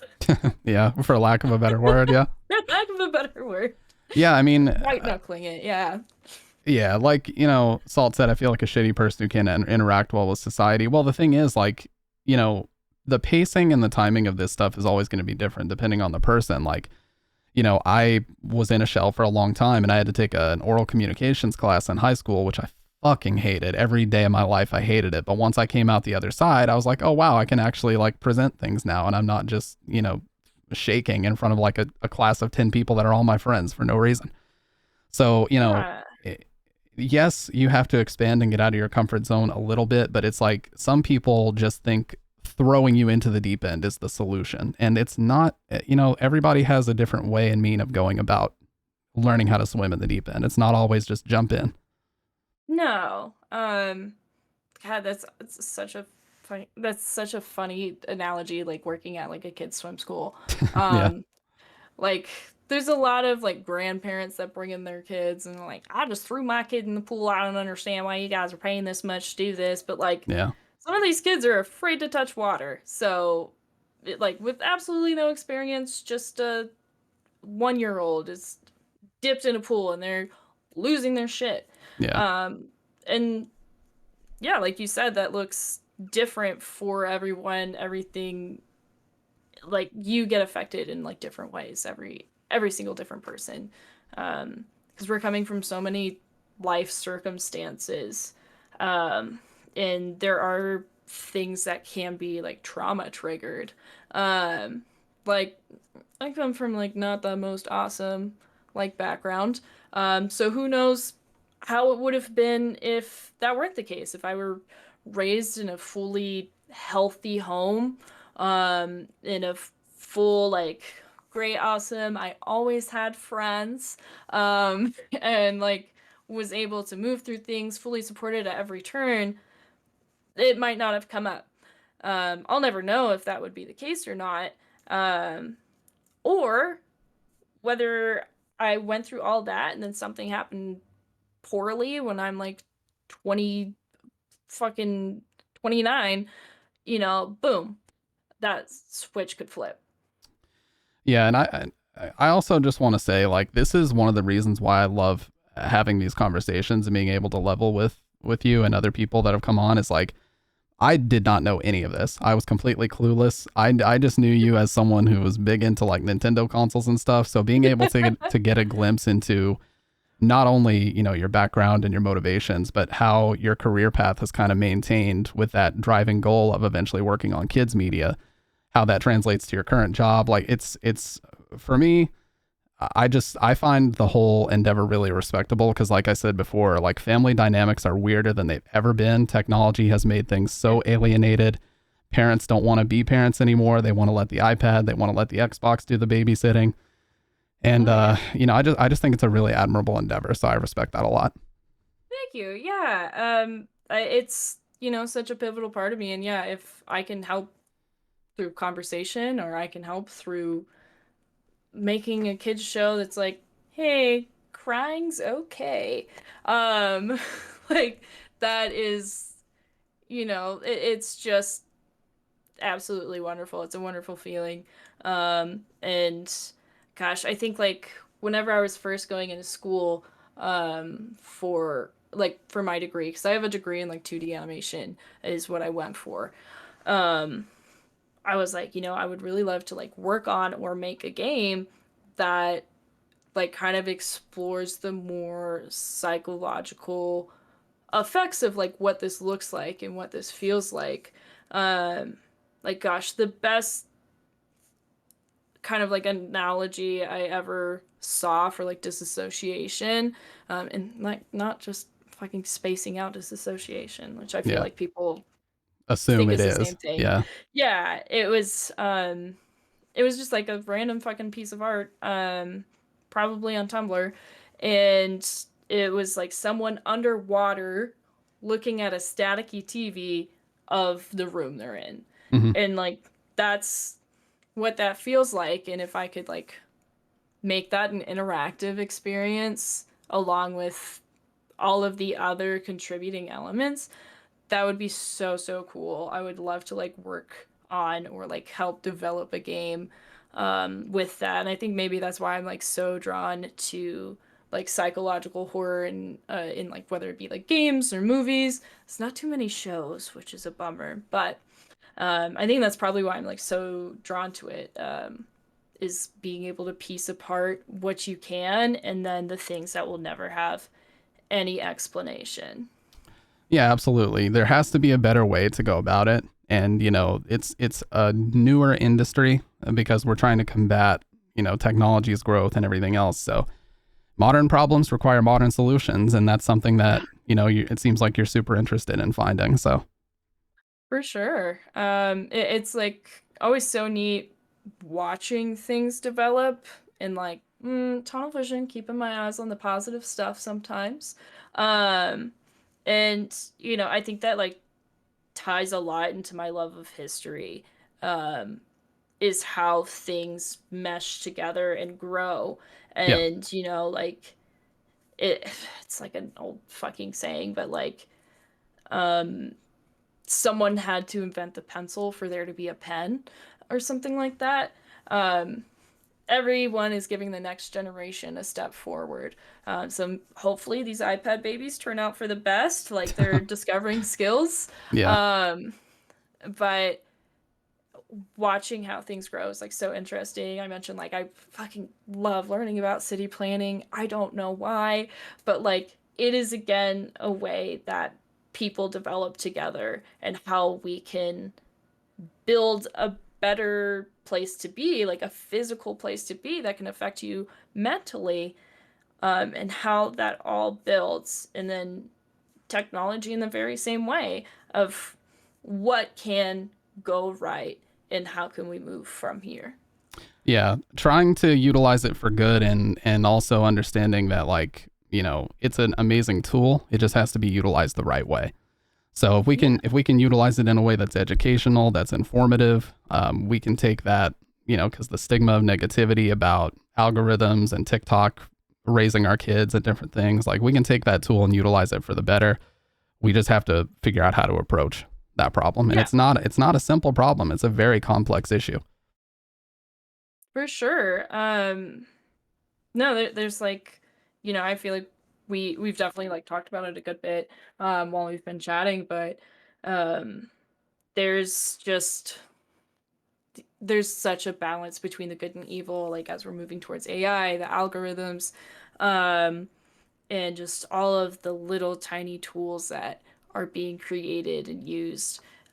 It's just so many. Like we're we're cavemen stumbling in the dark with this stuff. I mean, Yeah. I don't think a bunch of people think about it, but we didn't get movies like we didn't get cameras until just over 100 years ago. This is, how long did it take people to figure out how to make a pulled cart after we figured out how to make a wheel? Yeah. Um, And I mean, like, yeah, we're just cavemen with with pocket computers now. Like, yeah, yeah, we have the internet at our disposal. We've got cameras and we can text each other and communicate as much as we want. But people survey and claim that they feel more isolated and lonely than ever. So, what is the net positive of it, really? yeah, and gosh, now I like really I love talking about city planning, but I think like a big thing that I it seems to be coming to the forefront of that conversation is the lack of third places. Hmm. Um, so especially in North America, we have a lack of third places, which is where people go um, to just spend time in a community. The closest we have right now is kind of coffee shops, but even then, people are, isolated to their MacBooks writing screenplays. Yep. But it's places that we don't have to pay to be. Um, Parks continue to feel less accessible, especially with how the weather is changing with the entire world. But we continue to just sit on our phones, and this isn't to anyone's fault of our own. This is the way that things have just moved forward. Capitalist society really hitting it hard. Really whipped us into Um, shape. yeah. Um, so it's we don't have the time to really coordinate much of anything. I mean, in ways, I was really lucky to have the internet as a kid because I was able to connect with my friends through the internet, sit on TeamSpeak, then Skype, then Discord, um, and be able to have the opportunity for that connection. And, you know, sadly, only one of those has turned into a lifelong connection with she. Um, but you know, that also has to play into how the suburbs work, which is another huge reason why in North America we are feeling that isolation, is because we have all of these massive roads and houses, and due to segregation, because we were literally trying to keep people away from other people, Yep. um, and there's no option to get anywhere without a car. You're staying in a car, you're getting to work, you're doing your work, you get back isolated in your car, and then you get home. Um, and so there's no natural opportunity for people to interact.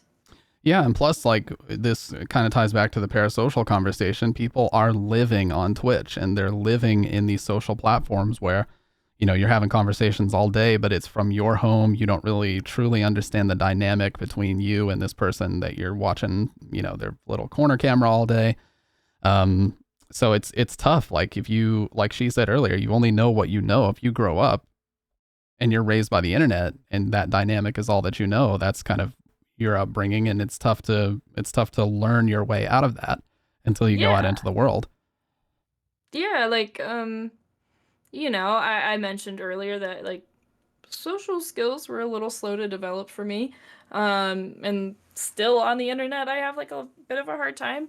Um, but 'cause a lot of how I interacted was very one-on-one, and then I was on, very 2012 Tumblr where everything you you could only fuck up. Yeah. Right? It's everything to be fear of, so I was afraid to interact with so much, and it was you only know what you know. And then, part of being a military kid, and when we moved to Louisiana for a while, um, because it was a small town, small community, everyone knew each other, and I was coming in as some random fucking kid. And from the years of what would it have been, third grade to fifth grade, I didn't have any friends, none. So then my in-person social skills were incredibly stunted. And that just all tied in together. Um, because again, there's no natural place to interact. I lived in the middle of the fucking woods. Yep. Um, we had to drive to get home. If I wanted to walk home from school, it probably would have taken me fucking 2 hours. Yeah. Um, You can Not the when you most can get accessible. lost walking home from school, you know that you're isolated pretty hard. Oh yeah, I'm gonna trip into a creek, get Yeah. attacked by a coyote. Not too much of a exaggeration. Uh, yeah, it's so it's it kind of gets upsetting when I look into it, and I had to step back from it for a while. But big advocate for bike lanes. Um, Yep. now. Um, but I think that just ties so deeply into how far technology has come in a negative sense, which is a Y- bummer. Yeah, we and public transit too is like if I could advocate for something and I had the ability to fund it, it would be public transit. Like we need an intricate like bullet train system the way that Japan has so that people don't have to have auto loans as this big wall Yeah. to keep them from a specific workplace. Remote work is increased. That's great. Hmm. But we need a way for people to not have that barrier and just say, yeah, I just need to go to work. So you hop on the train and it takes you, 10 miles and it's not that it's going to take you forever and you got to worry about car trouble and wear and tear and gas prices. But, that goes into a whole other conversation of where money's being allocated. And we all know Oh that yeah. where that leads. Yeah, and like shit like that affects the environment so greatly. Yeah. And like with that on top of like all of the like different mining and allocation of resources for technology, and then also we've got like all of our exhaust like burning everything up. Um, yeah, can we just get a bullet train for real? Seriously. Yeah. Can we just get one of those built, y'all? Like, come on now. This is Can we getting just ridiculous. throw that bad boy in? I mean, like I am lucky to live in Denver where it does have some of the better transport public transportation. Like in North America, I think it's like in the top like 15 of like walkable cities. Hmm. Or something like that. But it's still not the most accessible. I use my car to get most places, especially in the winter. Um, and I love my car. She's my sweet baby. I've had her for like almost I've had her for so long now. Um, but it'd be nice to not use her as much because she is starting to fall apart. Yeah. Yeah, that's the scary thing. It's like you never know if one day you try to get out and it's like 5 degrees, if your battery's just dead and you got to rely on like a AAA person to come out. And sometimes they don't even have availability. And Yeah. it's just a mess. Like we've got to come up with a better solution for that. Oh yeah. One time I was driving to go skiing. I was borrowing my boyfriend at the time's car. Turns out his tires were bald. And it was like 6 in the morning, so I was like, I want to get there early. I want to have like a little breakfast. It'll be great. It's supposed to snow today. It'll be awesome. And I was going up a mountain. I was like, okay, well, this is awful and it's really scary and it's dark and snowing. That wasn't the best. Um, but I'm about halfway up, so it's either go down or go down.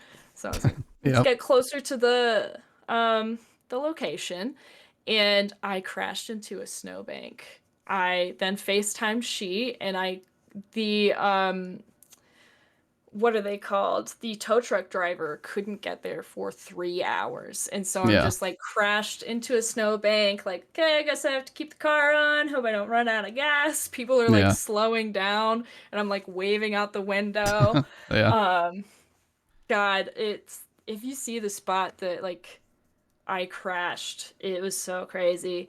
And like I'm in the tow truck finally, and he's like, "Yeah, you were about 500 feet from an area we call five cars." I'm like, "Oh, okay." He's like, "We call it five cars because once an avalanche came and threw five cars off of the pass." I'm like, Wow. "Awesome! So I cheated death. Hell yeah. Thanks for telling me. I'm not scared." Well, That was I did want crazy. to ask, is there anything else? This is something that I really wanted to start doing, but is there anything else that you kind of wanted to promote? Because an idea I had is I know you have a Ko-Fi page where you take commissions, and we talked about supporting small artists. Fuck AI, as she said very eloquently, Yes. and I 100% agree with. So you have a Ko-Fi page. Would you like to go ahead and post it in the chat? Yeah, for sure. I'm gonna. Yeah, and I I and don't feel I like doing I'm it. not a hypocrite. I'm not somebody, I do also want to disclose that I am going to be working with her on some logos for the show, which are in the I'm works, which I'm excited excited. about. Yeah, so I'm supporting it, and when you guys see the work that's on that page and some of the emotes that she's made, I have a feeling you'll want to do it as well. So definitely Yeah. give that a look see. And Having the worst time trying to copy and paste this. It's awesome. Love yeah, the internet all the time. it was trying to copy like the Twitch panel link for me, which was weird, but Yeah, it was very similar trying to get that going. Here we go. But yeah, I do commissions on there. I'm like oh, working to add Nightbot, more you're an options. asshole. Dude, it sniped your No. message. Here, I got you. I got you. There you go. Go for it. Thank you. Yeah, I'm like working to add more options on there. I appreciate your understanding as like it's taken me a bit to like work on your logo. I've been hitting like some rough episodes for a hot minute. We've had some life changes that have really shaken my noggin up a bit. Yeah, that's no problem at all. You know, we've talked about that, and I'm somebody that's all about communication. So that doesn't matter to me at Yeah. all. I'm just excited that it's in the works, and I know that, you know, when it is done, I'm already super excited about the concept you showed me. So, you know, the time frame is not important. It's that it's in the works and it's really awesome. Nah, I'm happy I could like throw a like fun little spin on it. Like at first I was like nervous. I was like, I don't know, will I be able to like get something like original on here? I'm glad I kind of like figured something out. But I think that's something really fun. It's a fun challenge for me with emotes because I know there's like some classic, stuff like we've got like poggers and shit, but Yeah, I like being able to figure out what I can do to it. Like Woods leave emote, I yeah, love. I got such a fucking stupid face on it. It makes me so happy. yeah. The So I people did leave send and him, people arrive yeah. variations. Yeah, they're awesome. Oh God, I did send him a bunch of drafts for like so many different emotes, and I was like, "What do you think of this?" And he's like, "I don't know if that'll fit right." I'm like, "Yeah, you're right. Yeah, damn it." Well, I also saw your title saying that you were vying for the stamp of approval, so I just want to put that to bed. You got it. Like I said, again, I not to reiterate or sound like a broken record, but I think it's really admirable what your career path is, and I think it's something that not a lot of people consider. You know, it's something that when people see wrong and they see that something may be being utilized in an incorrect way or something could be more productive, I love when people take that and they problem solve and say, I can fix this or I can do something Yeah. about this, even if it's just small. Your contribution may start out small, but you never know, you know, what that could snowball into at a later point. Yeah, like, gosh, boy, did I not expect that making emotes would be so satisfying. Yeah. Can I just like knowing that it makes someone laugh is it just like it makes me feel better. I have this weird nervous thing where I'm like, oh, people are just using them to be nice, even if they don't know that I made someone else's emotes. Yeah. And then when I'm like lurking and I see like them being used in a chat, I'm like, they actually like it. Yeah, Wood said, I hate that your art is stunted by the small nature of emotes. That's true, but I love, on the flip side, that it becomes part of a community's language in a way. Like everybody loves the same emotes and they love to use them frequently. So, you know, it's a way to get more eyes on your work and also a Yeah. way that, you know, you can use those emotes in any chat. So I love the way that the word of mouth can spread. Like Yeah. there's a fighting game streamer who has this just stupid emote of like a pigeon giving a confused look, and people will subscribe to him just to get the damn pigeon, and they don't even watch his stuff. So it's Oh crazy how that yeah. can work. I think Tap Water, they initially subscribed to me just to use the feral emote, Oh yeah. which I think is one of my favorite things I've ever made. And like, now like I talk to Tap on the regular. And so it's like so neat to see how that grows. I'm gonna be adding like other options onto my page soon. Because I am like more of an illustrator kind of at heart. Um, like where I want to be in the field is like background art or like I mentioned like development Hmm. side. Um, so even weirder that things took the turn they did. Um, so I want to add like more options on there for that. 'Cause, gosh, it's so fun. Well, I just want to say I really appreciate you coming on tonight. I know Yeah. we've been you know going on this conversation for a little over 2 hours, but you know, like I said, you know, I appreciate you guys spending your time on here. But I guess my last question for you would be, are you streaming? Because we got a raid we got to Am I take care of. Are streaming? you going to continue Oh, streaming or? I might hop off for the night. I did want to throw it out there. Yep. Okay, so if you're still fully awake, I know you always ask the paranormal question, and I have Oh, one that I think would be very fun. I love my paranormal one, stories. yes, 100%. This was, yeah, it was a continuation of some other stories that we've already heard. Yeah, I wanted to ask that too. I completely skipped my mind. So please, floor is yours. Go ahead. Yes. Um, so first things first. My family is we just regularly have like paranormal shit Yeah, Stamp was too scared to ask. Called Um, out. um, so like my dad has a million stories and everything. Um, but I think where like some bigger stuff sits is when I was young, like I was like a toddler, my dad was stationed in Germany. And so we a lot of the like stations were old like military bases in those countries themselves that were then like, hey guys, you were like Nazis, so what if we just hang out here for a minute? Um, and so where we lived was actually old Nazi barracks. They straight up just scratched out the swastika on the front of the building. Um, Nobody will Super notice. great. Nobody will notice. It's totally fine. So that building was the worst. Again, I was just a toddler, but I remember very much like how it felt in there. So yeah, first memories, fucking Donkey Kong and ghosts. What a combo. What a combo. So like I would like go with my mom and she would go like do the laundry and the laundry room was in the basement.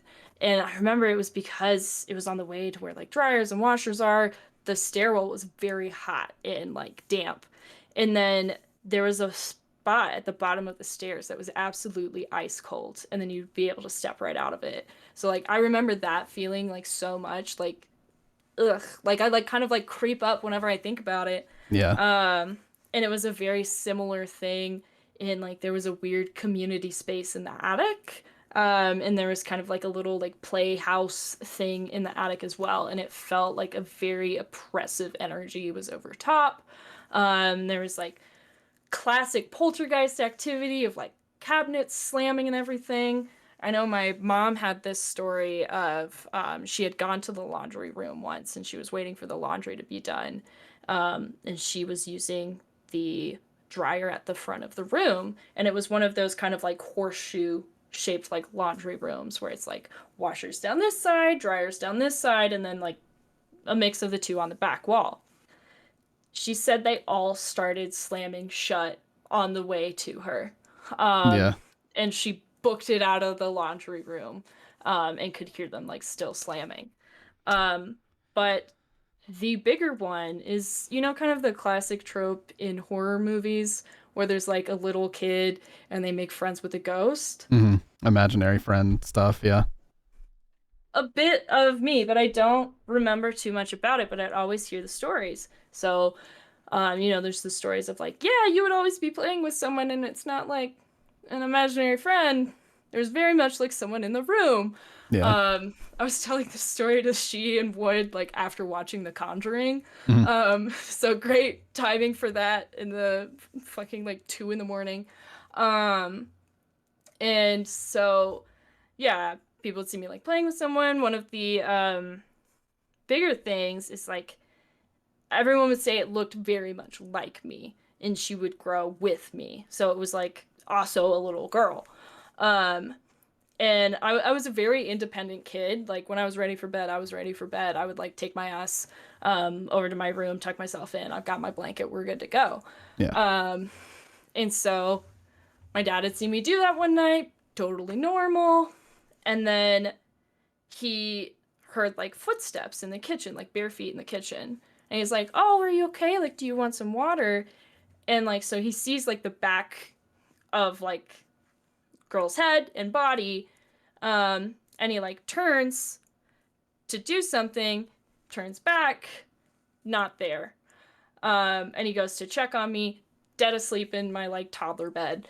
Yeah. Um, so not like the easiest to get in or out of. Like it takes some effort. There was no like that just happening. Um, but it wasn't only that, like it followed us as well.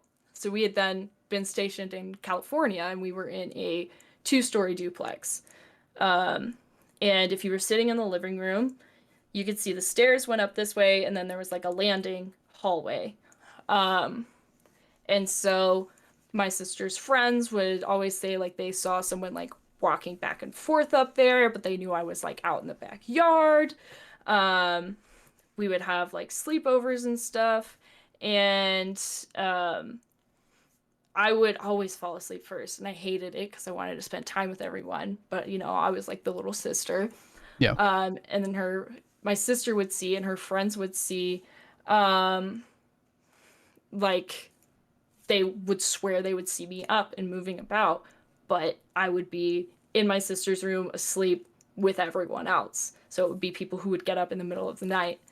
And so like crazy shit just all the time. And then one day we were visiting my nana's house and my mom's like high school friend came over. And she sees me on the porch. And she's like, "Oh, Casey, how are you?" She'd seen like the back of my head. She turned to go look at something, looks back, nothing's there.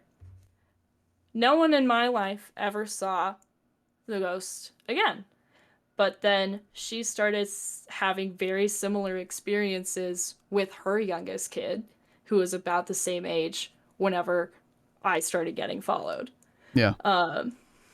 So, like, I don't know, so fun. Yeah. So based on that, do you subscribe to the idea of like, so there's the concept of like a strong negative energy that attaches itself to a place. And there's kind of they talk about residual hauntings and things happening over and over. Do you think that that's maybe a part of that is like the negative residual energy there, and how do you feel about, how things can follow you to different houses? Does it seem like it's attached to a person more than a place sometimes? For sure. I definitely I like full bullied spirits, as I just fucking spieled my little haunted child ghost story. Um, but for it to start out like at somewhere that just not the best origins, definitely never had like a malicious energy. Like I definitely remember like feeling that around, but I again like don't remember like seeing her at all. Hmm. But like it wasn't any malicious energy, so I'm happy that didn't follow us around. But she mentioned on the episode she was on, the house that she moved into with me, that shit was fucked up. I Yeah. always hated that house because it was like the house I grew up in Texas. Um, it just bad vibes from the start. I hated when we moved in there. Yeah, haunted 100%. And yeah, there was the bees, um, The the bee noises. corpses. Yeah. Yeah, the bee corpses. Um, I guess my sister didn't know about the bee thing. I was talking to her about it earlier. She's like, "What the fuck? That makes sense." And so like I definitely think places can have like bad energy attached. Um, and that could then like latch onto people. So, like Nazi barracks and poltergeist activity, not a big surprise. Yeah. Um, Lots of intense things happening there, to say the least. yeah. Um, so like just that super cool. And then, it definitely like did have a different energy when we moved into the house. Um, and I think that followed like my mom then from there as this like bad energy. She definitely Hmm. like had her own like fucked up shit. Um, but like I don't doubt that there was like something else attached there, and like from what I hear from like my dad and from like other people's experiences, or like kind of what my sister has felt like followed her around. Um, and just like other people in my life.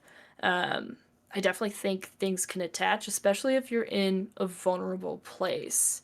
Yeah. Um, and there's the whole thing of there's a lot of like ghost and haunting and like stories along those lines. A lot of them pop up when a girl hits puberty, which I think is like very crazy. Like if you look into the like famous hauntings, like there's like haunting in Connecticut, the real story it's based off of, Hmm. like the real story The Conjuring is based off of. Amityville horror. Uh, yeah, Amityville horror. Like it's all these like girls going through puberty, and then suddenly the shit starts to follow them. Yeah. Um, it's so crazy. Energy's real. Yeah, I mean, I had this substitute teacher in high school that would do like palm readings and stuff, and she kind of did like medium stuff on the side. And she said that a good strategy if you're moving into a new place is to bring a cat with you because she was Mm. convinced that cats can see things like that humans can't. And we've seen Yeah. like there's videos of like dogs and cats just fixated on like a corner of your house, and they're just obviously upset on edge about something. And it's like, I know there's no way for us to see their, I mean, I'm sure we could probably see like their brain activity, but we obviously can't see what they're seeing. But it almost Yeah. begs the question of like, what are they able to see that we can't? Yeah, it's like the kind of theory that colors can show up to everyone different, like Mm, what may look what my version of green is may actually look like your version of purple, which I know right. you're colorblind actually, so that's a whole different Yeah, thing. that'd be a whole Um, scramble of words if I went into that conversation. So I'll avoid that part. But yeah. yeah. So I mean, who's to say that that kind of isn't the same elsewhere? I don't know. There's so many things. Yeah. There's so many different avenues of the brain that aren't understood. I mean, I mentioned earlier they have no clue why exactly fucking seizure medications work for bipolar disorder. They're like, I don't know, it just seems to work, so that's fine. Um, Yeah, like why are we and limited to 10% of our total brain power? That's something else that's crazy. It's like is it an evolutionary thing or like why are we so limited in our cognitive functions if there's yeah, 90% potential still available? yeah, and like a lot of that is like other spots in the brain like kicking in like into order that like pretty much just like totals up to like 10%. But like what would fucking happen if more than 10% were like active at the same time? Um, Yeah. and I don't know, Hello Matt, he was telling us a story about you know, he was like living in his grandma's house while she was doing something. I don't remember fully, or it was the whole thing. And his dog refused to enter a room, like pull on the Yeah. leash, not move type of thing. So like she was making pottery. I don't doubt that, they can at least like feel a presence. And like I kind of believe that cats can ward it off, Mhm. It's like a little bit of that. But I mean, like I love looking into that shit. Like I have tarot cards, love to do like readings and everything. And I think even if you don't believe it, like that is kind of like a good dowsing rod for the energy. If anything, it's good for any form of self-reflection. Yeah, that speaking of that, I just have a really small aside. This girl in 8th grade that she was like big into like witchcraft and she was goth and everything and I was like obsessed with her and she one day was like, "Hey, let me do a reading." And I was like, "Oh, this nonsense." So I was like, "All right, do a reading." And I swear to every fucking thing was like incredibly accurate and it was like there's no way she could know these things. I mean, they were so specific scenarios she was bringing up. She's like, "Oh, there must have been a time in your life where you were on a boat and you had a kind of traumatic experience." And I was like, "What the fuck? I almost fell off a pontoon when I was 3. How do you Yeah. know this?" You know? One time, okay, so I have a friend, she's very goth. She had like a going away party, so we threw it in the most very goth fashion we could. So I had like a whole like table set up with like cards to give readings to everyone. And I made someone bawl their eyes out. It was very like surprising. Of course, Yeah. you don't expect that you're gonna hit like every nail on the head type of deal. But like it was something like, oh, is there someone in your life that you had like a tumultuous relationship? Did they leave your life? Maybe die? She was like, my Yeah. dad just died. Oh my god. And like the one of the cards had like a hawk on him. Like I don't know why, but I'm feeling like drawn to this like energy here. It does a hawk have like any significance in that relationship? She's like, yeah, whenever we were looking through his house and like doing like the reading of the will, like we were all there. I had stepped outside for a breather and like a hawk was circling overhead. And it felt like a sign to like let things go. And I'm like, yeah, that is exactly what this card is about, is to like let it go. Um and like it was so crazy. There were like some other things that really lined up. And I think it like definitely adds power if you like believe in that sort of stuff. And she very much did. And yeah, to be in the middle of like a going away party, it's kind of near the end, everyone's getting a little hammered, and Yeah. like A little emotional, the a little drunk. well, she was very sober, like out of that whole thing, and to have that person crying and everyone's just kind of like going outside, Yeah. um, like, oh wow, what just happened? Yeah, John said he thinks that babies have that ability too, to see things that, like cats and dogs. And like you were saying, maybe that's why so much of this comes from younger kids. And also like when you're going through puberty, sort of that 11 to 13 age range of like, is it something developmentally that happens? We don't really know, but it's like there's a lot of things we don't know, admittedly. Like Yeah, we can use science and we can use religion to try to explain things that we don't understand, but really all we have at the end of the day is our own experiences to share and how those things impacted us. yeah, like I won't dive like a whole bunch into it, but if I don't know if you've heard of like I think it's called like feral girl syndrome or something like that, but it's like seen like time and time again that for pretty much every girl when they hit like the age of 12, they turn into, or like there's the feral girl syndrome where they get like very connected to nature, feel very like wild, out of control. And it's a very common experience, enough to where there have been like studies into it, and I think it's like super interesting to look into. Um, and I think it like very much ties into that sort of thing. The Yeah. like, And the majority of like yeah, mediums or psychics also being women. Like maybe it's just, I don't want to make any stupid claims, but maybe it's something just in the difference, the way that people's brains develop and the way that, like you were saying, that syndrome, and maybe it's just a difference in the way that women's makeup is, that they're more in tune with certain energies and otherwise. yeah. Like, there's the discussion of like masculine and feminine energies and like Yeah. divine energy and stuff, and like vortexes and what are they, like the ley lines and everything. Like Hmm. there are areas where it's like the energy is like genuinely different. It's like kind of like the like rocks and gems conversation of, I mean, we use different types of rocks to make a fucking cell phone work. Yeah. Um, Cobalt or whatever for the batteries. Yeah. yeah, there can be some merit in, like Reiki sessions. Or no, I don't know how Reiki sessions are. I don't know if that's the rocks one. I'm not like down and on rocks. I definitely have some on my windowsill. I'm a little Yeah. crunchy as far as things go. Um, but like, who's to say like that isn't perhaps something? And I don't know if I fully believe in it, but better safe than sorry. Yeah. I mean, it's like, I think it's either one or the other. People are either super skeptical, they call it all stupid pseudoscience, or some people they want to believe it, but they haven't really seen anything that's not just anecdotal evidence. But some people, their conviction is super strong, and I talk to them and I see it in their face that they believe 100%. They've had these experiences, and when you've talked to enough people, because good God, I've basically been in communications my whole career, you can tell when someone's bullshitting you and when someone's being honest. Their intonation is different, their inflection is different. They are not struggling to find the words to tell you in a story. They're recalling it easily from memory.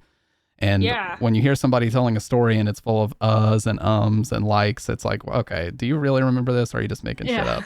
But when someone just spits it to you, it's like, okay, I can believe Yeah. this because there's no recollection going on. It's just, this is what happened. It was crazy. Yeah. No, I love love that shit so much. It's just fun. Yeah. Yeah, and I think when they spit fire, true. But I was thinking like, kind of going into that, and we had talked before about a little bit of like conspiracy stuff with like AIs and deep fakes. Uh, I know you were in the chat during this, but what did you think about the Gypsy Rose one? Did that one actually surprise you, or did you think that it's just false bullshit. Oh gosh, I think it was like bouncing between tasks during this because I know there's like the thing where her husband looks like her mom quite a Eerily, lot. yeah, eerily Yeah, like her like mom, like same weight, very facial weird. structure, nose shape, everything. Yeah, no, when I saw the photos, I was like, oh, fucking Christ. Yeah. Um, but I don't remember fully what the conspiracy behind that was. So the idea is just like that was their sort of way out to all the scamming that they were doing with like the charity organizations. And basically it Oh. was like, okay, she's going to go to jail for what was Mm, it, 7, 8 years. And she'll be like 32 when she gets out. But she was basically taking the fall for all the fraud that they had committed. And the yeah. mom is now going under a new identity, but they're both still As the at large husband. in a way, you know? Um, oof. I don't know, because that would require like a lot of coordination with the police too, because there was a body, you know? Yeah. Like, so they'd have to have someone on their side, but they very clearly scammed a lot of people. And I think when that stuff comes out, who do you have left on your side to help you out with that? That's a good point. And plus, it's like, dude, government, the fucking post office can't figure out how to operate on a day to day basis. So how are like all these different the jail system and the like government and the FBI? How are all these different orgs going to communicate in a way that's actually going to be able to do this? Yeah, and on one hand, I do kind of believe some of the like higher up political conspiracies. Yeah, Um, I mean, like with the Epstein Island shit, that definitely gives some of those things like a bit more merit. And I mean, like, oh gosh, I did like a whole like research paper on MK Ultra, and I was like, holy shit! Like, I'm reading this just off of the CIA website, like public domain yeah, things. yeah. Uh, MK Ultra is firmly in the this fucking happened. There is no denying the fact type. It's not even yeah, a conspiracy. not even, and like, well, there's like even sections that tie to like conspiracies or like tie to things today that it's like this is not a conspiracy, but because of like how things are portrayed in the general zeitgeist, like people still think like no, that's not true. It's like no, they did like this one isn't MK Ultra, but like they did like push crack into black communities like Mm-hmm. with specific reason. Yeah, and dude, one thing that really pisses me off about today is fact checking websites. Oh Where here, just as a perfect example, there was an accusation of Wayfair.com doing human trafficking posts because yeah. they had like these cabinets that you could find for $200, and then there was another model that said like Yazira, which was the name of a missing girl, and that's like a very specific name. It was like Yazira in the same model of cabinet for $10,000. And in Yeah. order to add it to your cart, you had to enter a special code that nobody seemingly had. It's like, Hmm. what the fuck? And there was like a sting operation where they had caught people wearing bootleg Wayfair shirts and posing as Wayfair employees in a human trafficking sting. Snopes, the fact checking website, ran a story where they said, we have pondered it and we've determined that this theory is ridiculous. That was all their evidence. They had no real Pondered it. evidence, but they pondered it. They know. Yeah, like I think it's good to have like some fact-checking websites, but they don't post like all of the sources they're referencing. They have like some and sometimes none.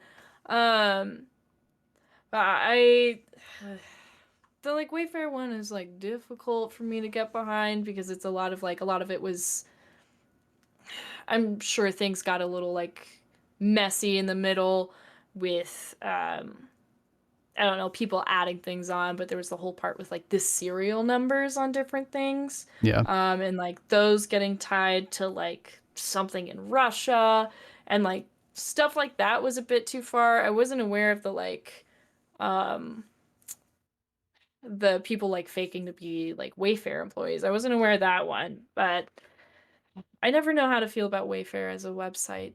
In general, I don't know where they get their listings from. Well, I'll just put it right out there. They need to stop with these complicated ass instructions. Look, I just want a nightstand. I don't need to be sitting here like trying to do college level trigonometry to figure out how to put a damn nightstand together. So I've had it Oh with this yeah. website. I love my desk. It's great. It's awesome. Super cute. It holds all the stuff I need. It's not ginormous. But yeah, putting this thing together, I definitely just through the light uh power of the drill just went straight through particle board and like awesome. Glad I paid like 350 bucks for this. Fucking Real big fan. IKEA is like that too. You're trying to build a bed frame and you need like an actual engineering degree. I will say they've really figured out the Kallax because I've had this thing for like at least 5 years. Um, Although this bed fucking sucks, but I did buy it for $30 secondhand and then try to paint it orange and almost gassed myself out of my apartment because I was like, spray painting seems like the right way to go. With no mask. I had a mask, Oh, I okay. had gloves, I like tarped up a room with a window. With a singular window. Yeah. A singular window. Yeah, I was also gonna say like that's where we were talking about finding the right information as a full-time job because for all I know, Yeah. I don't work for Wayfair. I don't have anything to do with these listings. If people find something that's catching fire and it's trending, if Wayfair is Yeah. trending and I'm a conspiracy YouTube channel, what am I gonna do? I'm gonna definitive evidence that Wayfair is doing this or doing that based on what? Tweets, screenshots that Yeah. could be just as easily faked. Like, the algorithm fuels bullshit in a lot of ways. Yeah. And even the Reddit sleuths have at times like gone after like the wrong people. Like, I don't know, like a few years ago, My Favorite Murder got like a lot of flack for trying to come off as like kind of well researched, like this is the like what's going on, and most of the time they fully admitted to just reading off of Wikipedia, and then giving their opinion and presenting it as an informed decision, Yeah. and then suddenly all of these people that may have not done anything wrong are getting doxxed. Yeah. Well, that's like H Bomber guy made a great video about plagiarism earlier this year. It's like a 4 hour long video, but he talked about content mills, which is exactly what you described. It's like Illuminati and a few of these different channels that they'll grab like a Wikipedia article and they'll basically have either an AI read it as a YouTube short, or they'll do like movie summations, like movie summaries that they get off Wikipedia. And it's like, you won't Yeah. believe what happens at the end of this movie. Stay tuned for the end because, that's the trick to get you to stick and watch through the whole YouTube short. Yeah. But with the content mill stuff, they will just straight up copy hours and hours and hours of footage of other documentaries that have actually put in the Yeah. legwork to compile this info. And then they just release 4 videos a week with where they've sold brand Yeah. deals. And it's just crazy how it's getting regurgitated.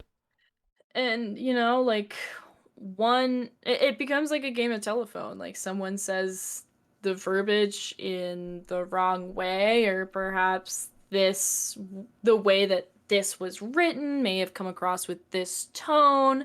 Um, then it gets portrayed in that next piece of media the way that person interpreted it, and on it goes. Yeah. And it just changes the minute details, the minutia of it changes every single time it's Yeah. reiterated to somebody else. So by the time you hear it, it could be such a distortion of what actually happened that you don't even have the proper context to be making claims anymore. Yeah, I mean, like, that's part of why I've reeled back on social media. I don't think I've had any social media for about 2 years. Closest I have is Twitch and Discord, if you Yeah. count it. And then, like, my Ko-fi page, but you can make posts on there, and I don't. It's just like I can't let myself get caught up in, like, looking at all of that, and then I love researching. It's so interesting to me. And sometimes I do it unintentionally, like when stuff like that comes up, and I'm like, well, I have to know the answer. Yeah. I mean, like, I joke that I play a lot of management games because I have control issues. It's mostly true.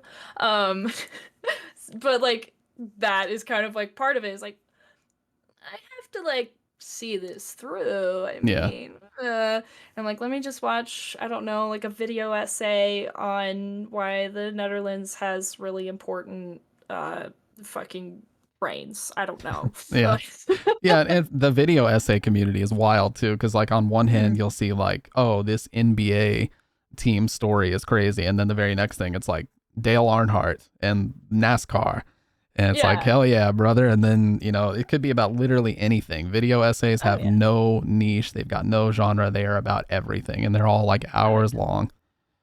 I mean, I mentioned I watch a fucking Ukrainian like fashion historian who is Yeah. Ukrainian. Like, why do I do that? I don't Yeah. know.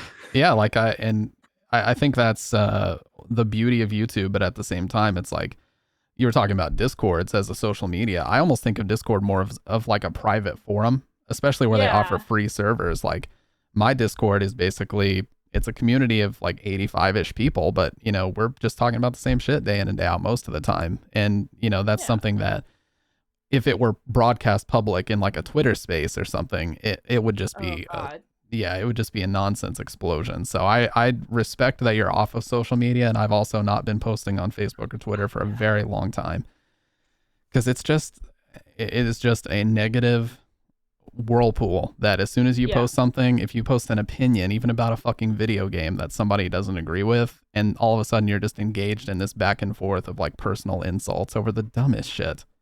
Oh yeah, and like had my friends have been trying to get me to get TikTok since it just started being a thing. And I'm like, I can't do that. I have to go to sleep. And Yeah. I would not be able to stop because on top of the fucking bipolar, I've got ADD, got diagnosed in the second grade. So like that thing's right on in there. And like I would just go. I know I would because YouTube Shorts gets me still. Yeah, one of my friends on Twitch, Dr. Red, he's got a friend named Crazy Killer who's like 13, 14 years old, and he does that. Like, he will just scroll and scroll and scroll and scroll on TikTok forever because that's how it's designed. It's designed Yeah.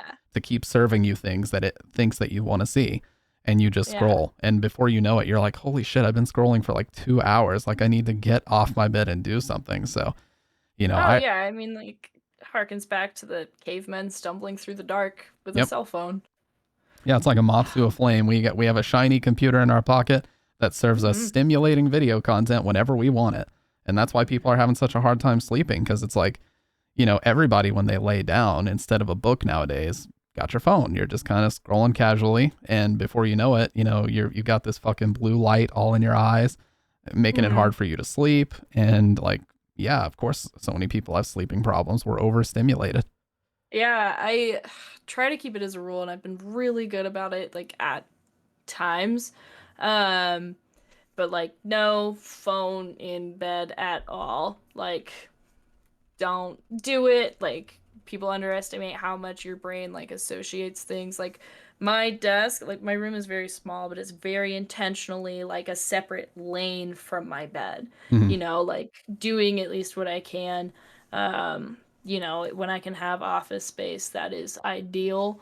But like can't use your phone in bed because then your brain associates it with like I'm looking to get like entertainment. I'm like my winding down isn't actually winding down. Um and God, I need to get back on the train of being really good at that. Good God. I have like a habit tracker with like little rewards Yeah. and I made it 2 months without using my phone in bed, both at night and the morning. So I was allowed to buy myself tickets to see the Yeah Yeah Yeahs while they were in Denver. Yeah, So that's funny. John was talking about their reunion show where he saw some celebrities there too last week. So that's awesome.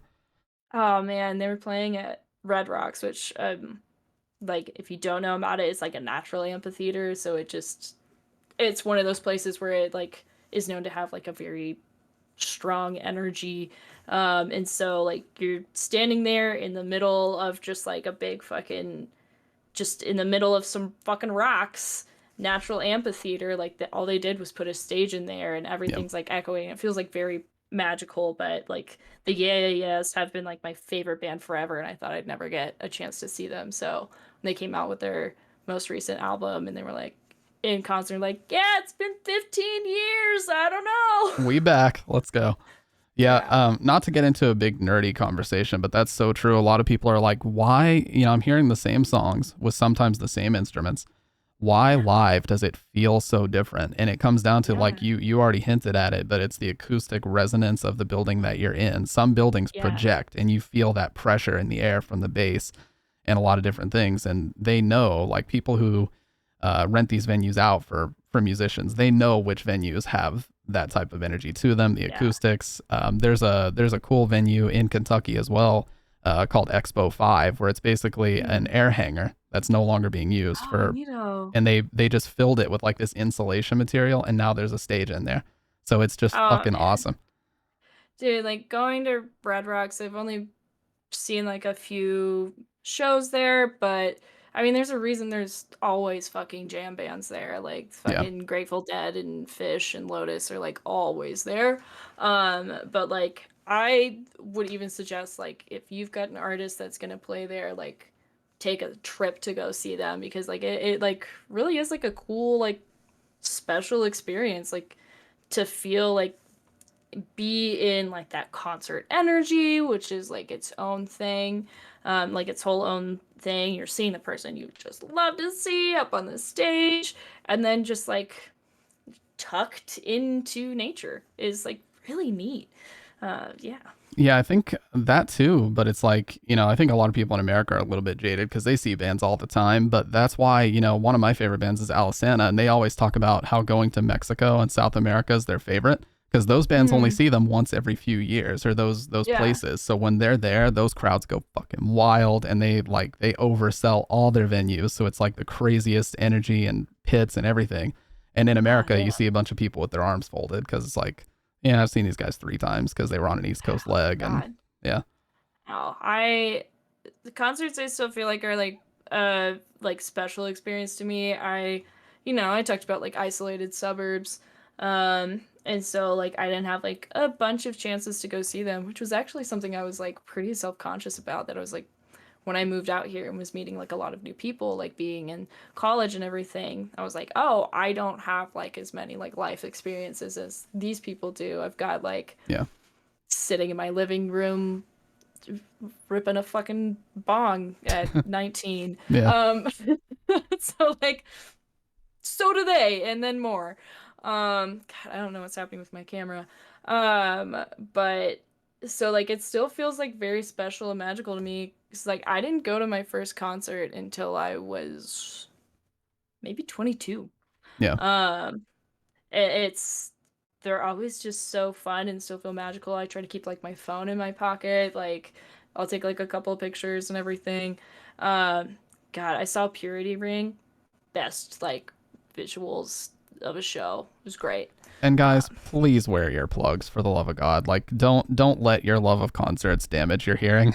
I mean, seriously, I mean, I guilty. need to. I I need to. I've I been feel guilty too. guilty. Yeah, I've been guilty too. And what I always like to do is I would go to shows where they would try to do the wall of death and shit. So when I Mm. took Bridget to her first show, my girlfriend, when I took her to her first show, we stood stage right in front of like the bass monitor. So it was fucking just Oh obliterating us yeah. the whole time. And I was like, yeah, this is why we wore earplugs, because you would probably have permanent hearing loss if we didn't. Yeah, anytime I go to a show that's like GA only, God, I have a buddy like she gets like a lot of free tickets, or she did because of where she worked. It's called Illegal Pete's. They do a lot of catering for like Mhm. bands and stuff whenever they're in town, and so you can apply to get like free tickets.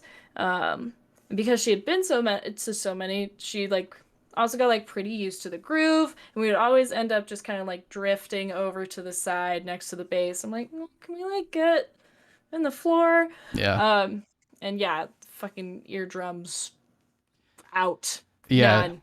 It's no wonder that the bands, especially, like there are bands that are crazy enough that they don't wear in-ear monitors. Like Dave Grohl is famous for not doing that because he's like, I want to be in the moment, and the in-ears isolate me. But it's like he's what, 52, 53, and he can't hear shit. Like he's like, Oh when I my sit in a God. restaurant, I just hear warbling like Charlie Brown or some shit. Oh my God. Jesus Christ. And like there's already so many people like fucking that were like when I was like 17, like people I knew who like already had developed tinnitus because like that's when like Beats blew up. Yeah. The And they're bass like, yeah, cannons. noise canceling, yeah. And they were on that shit at like full volume. And it's like, hey, we can still hear what you're listening to. But then, like, oh, lo and behold, like a year or two later, they've got major tinnitus. Yeah, please, if there is a PSA, as someone who's very into audio, please take care of your hearing, you guys. Like, it's so easy to lose it and you never, ever get it back. If you get that strong ringing in your ear when you've been listening to something at a loud volume, that's literally a fucking receptor in your ear dying that will never come back. It'll never Oh, reheal.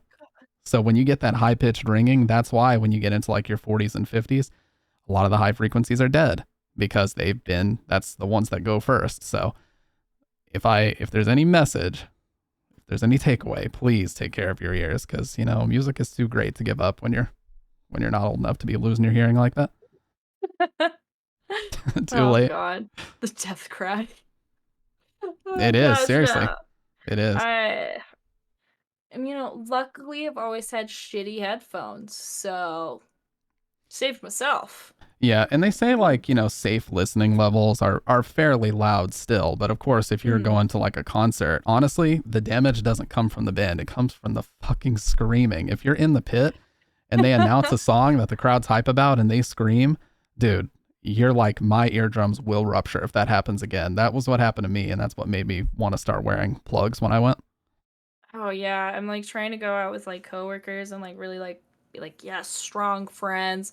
And so it's like a lot of like going to clubs and stuff. And yeah, it's a lot of like yelling in each other's ears of Yeah. like, no, we should go take more shots. Yeah. What? Like Yeah. just back and The forth. screeching directly into someone's ear hole turns out is not good for your hearing. So Oh yeah. PSA, please don't. Oh gosh. Shady Oh headphones Lord. can still break your ears. Oh yeah, absolutely. But Just don't think about it.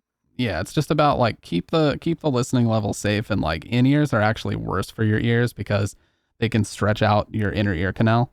And so it actually opens you up to like more infections and can damage your hearing over time. So if you can avoid those in ears with like the silicone ear tips. I know AirPods Pros are super popular, but maybe you want to go with just like the normal AirPods that just kind of comfortably sit outside your ear and don't, you know, metaphorically fuck your ear canal. I Sorry. mean, now I feel lucky. I can't wear most like in-ears because I have really, really small ear canals. Like Yeah. even like getting the ones with the like replaceable tips. I even used to wear them without the tips for a while because that was the only ones I could fit in my ears. Hmm. So now I feel lucky because I don't wear Yeah. headphones a whole bunch. So protecting myself. Yeah. Oh, yeah. John, yeah, Wood. I just remember like, yeah, you wear in ears all the time. But to be fair, it's better to have the ones that hook above your ear. Sorry, I'm just like ranting about nerdy audio shit, No, but I love learning about this stuff.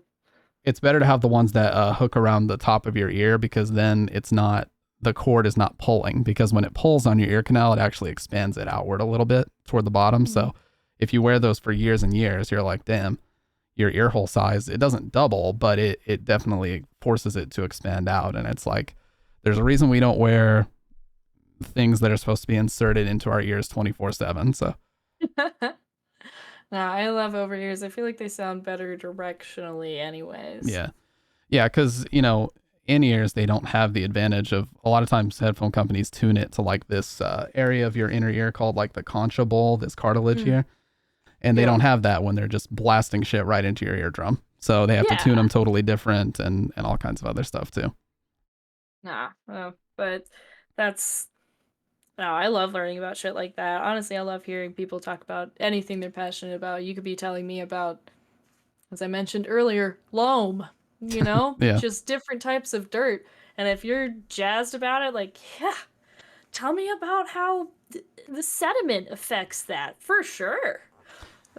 Yeah, and like you were with city planning and also just art and animation. Like I didn't I that's why I love to just kind of be quiet and let people talk, because like I feel like that's when you get the most honest answers, is when you're not trying to steer the conversation in any way. You're just kind of letting someone riff about what they're passionate about. And that's one of the things that I enjoy the most about these conversations, is getting to learn about somebody that otherwise, we would have just been talking, say, in each other's chats about whatever fucking video game was on the screen.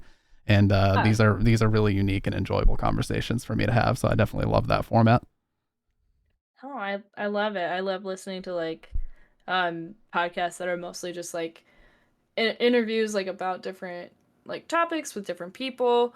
I just love it. I for a while, again it was like quarantine, big ideas on like what can I do, were popping around, but like I was thinking about doing a podcast with just about like history and having people on to talk about like I don't know their favorite like moments in history that they're really passionate about and like learning about, because I just wanted to hear that information. Yeah, and I think that's why people are gravitating toward longer form content, conversational content like this, is because it can't be replicated by AI. It's you know, when I sent you the run of show, I was like, chat steers things in a more organic direction, and that's kind of like, I'm sure a lot of the stuff we talked about, you may not have expected that we were going to talk about, but that's the beauty of, you know, once we jump on a call, you never know where the conversation's going to go, but um, it's one of those things that is not easily replicated, and it's also something that you can engage and relate to the conversation at the same time. For sure. No, it's just, and then you get the opportunity to find different people that also find those like different connections that they enjoy, find those like smaller things of like, oh my god, yes, me too, or the just, oh, I never knew that, would love to like know more. You get those different like little pieces to connect with new people. Dapper said I could talk about bees for fucking ever. Well, like I said, you know, I think we've covered basically all the bases at Oh this yeah. point. Is there anything else you kind of wanted to mention before we wrap things up here? I don't think so. It's been awesome, like being able to chat with you. I've been like so excited, like since you asked, and I was like, oh my gosh, I gotta find time to like fit this in.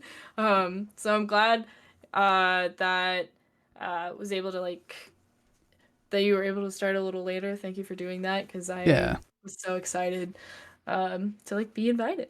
Yeah, well, I mean, the content is only as good as the guests' respect and involvement in it. So that's something that I've really got to give all you guys credit for. Is like everyone who's come on's been very respectful. They've taken it seriously and have just been really engaging. And I've learned a ton about you guys, and it's just been extremely enjoyable. So I really hope that we can have Wood on soon.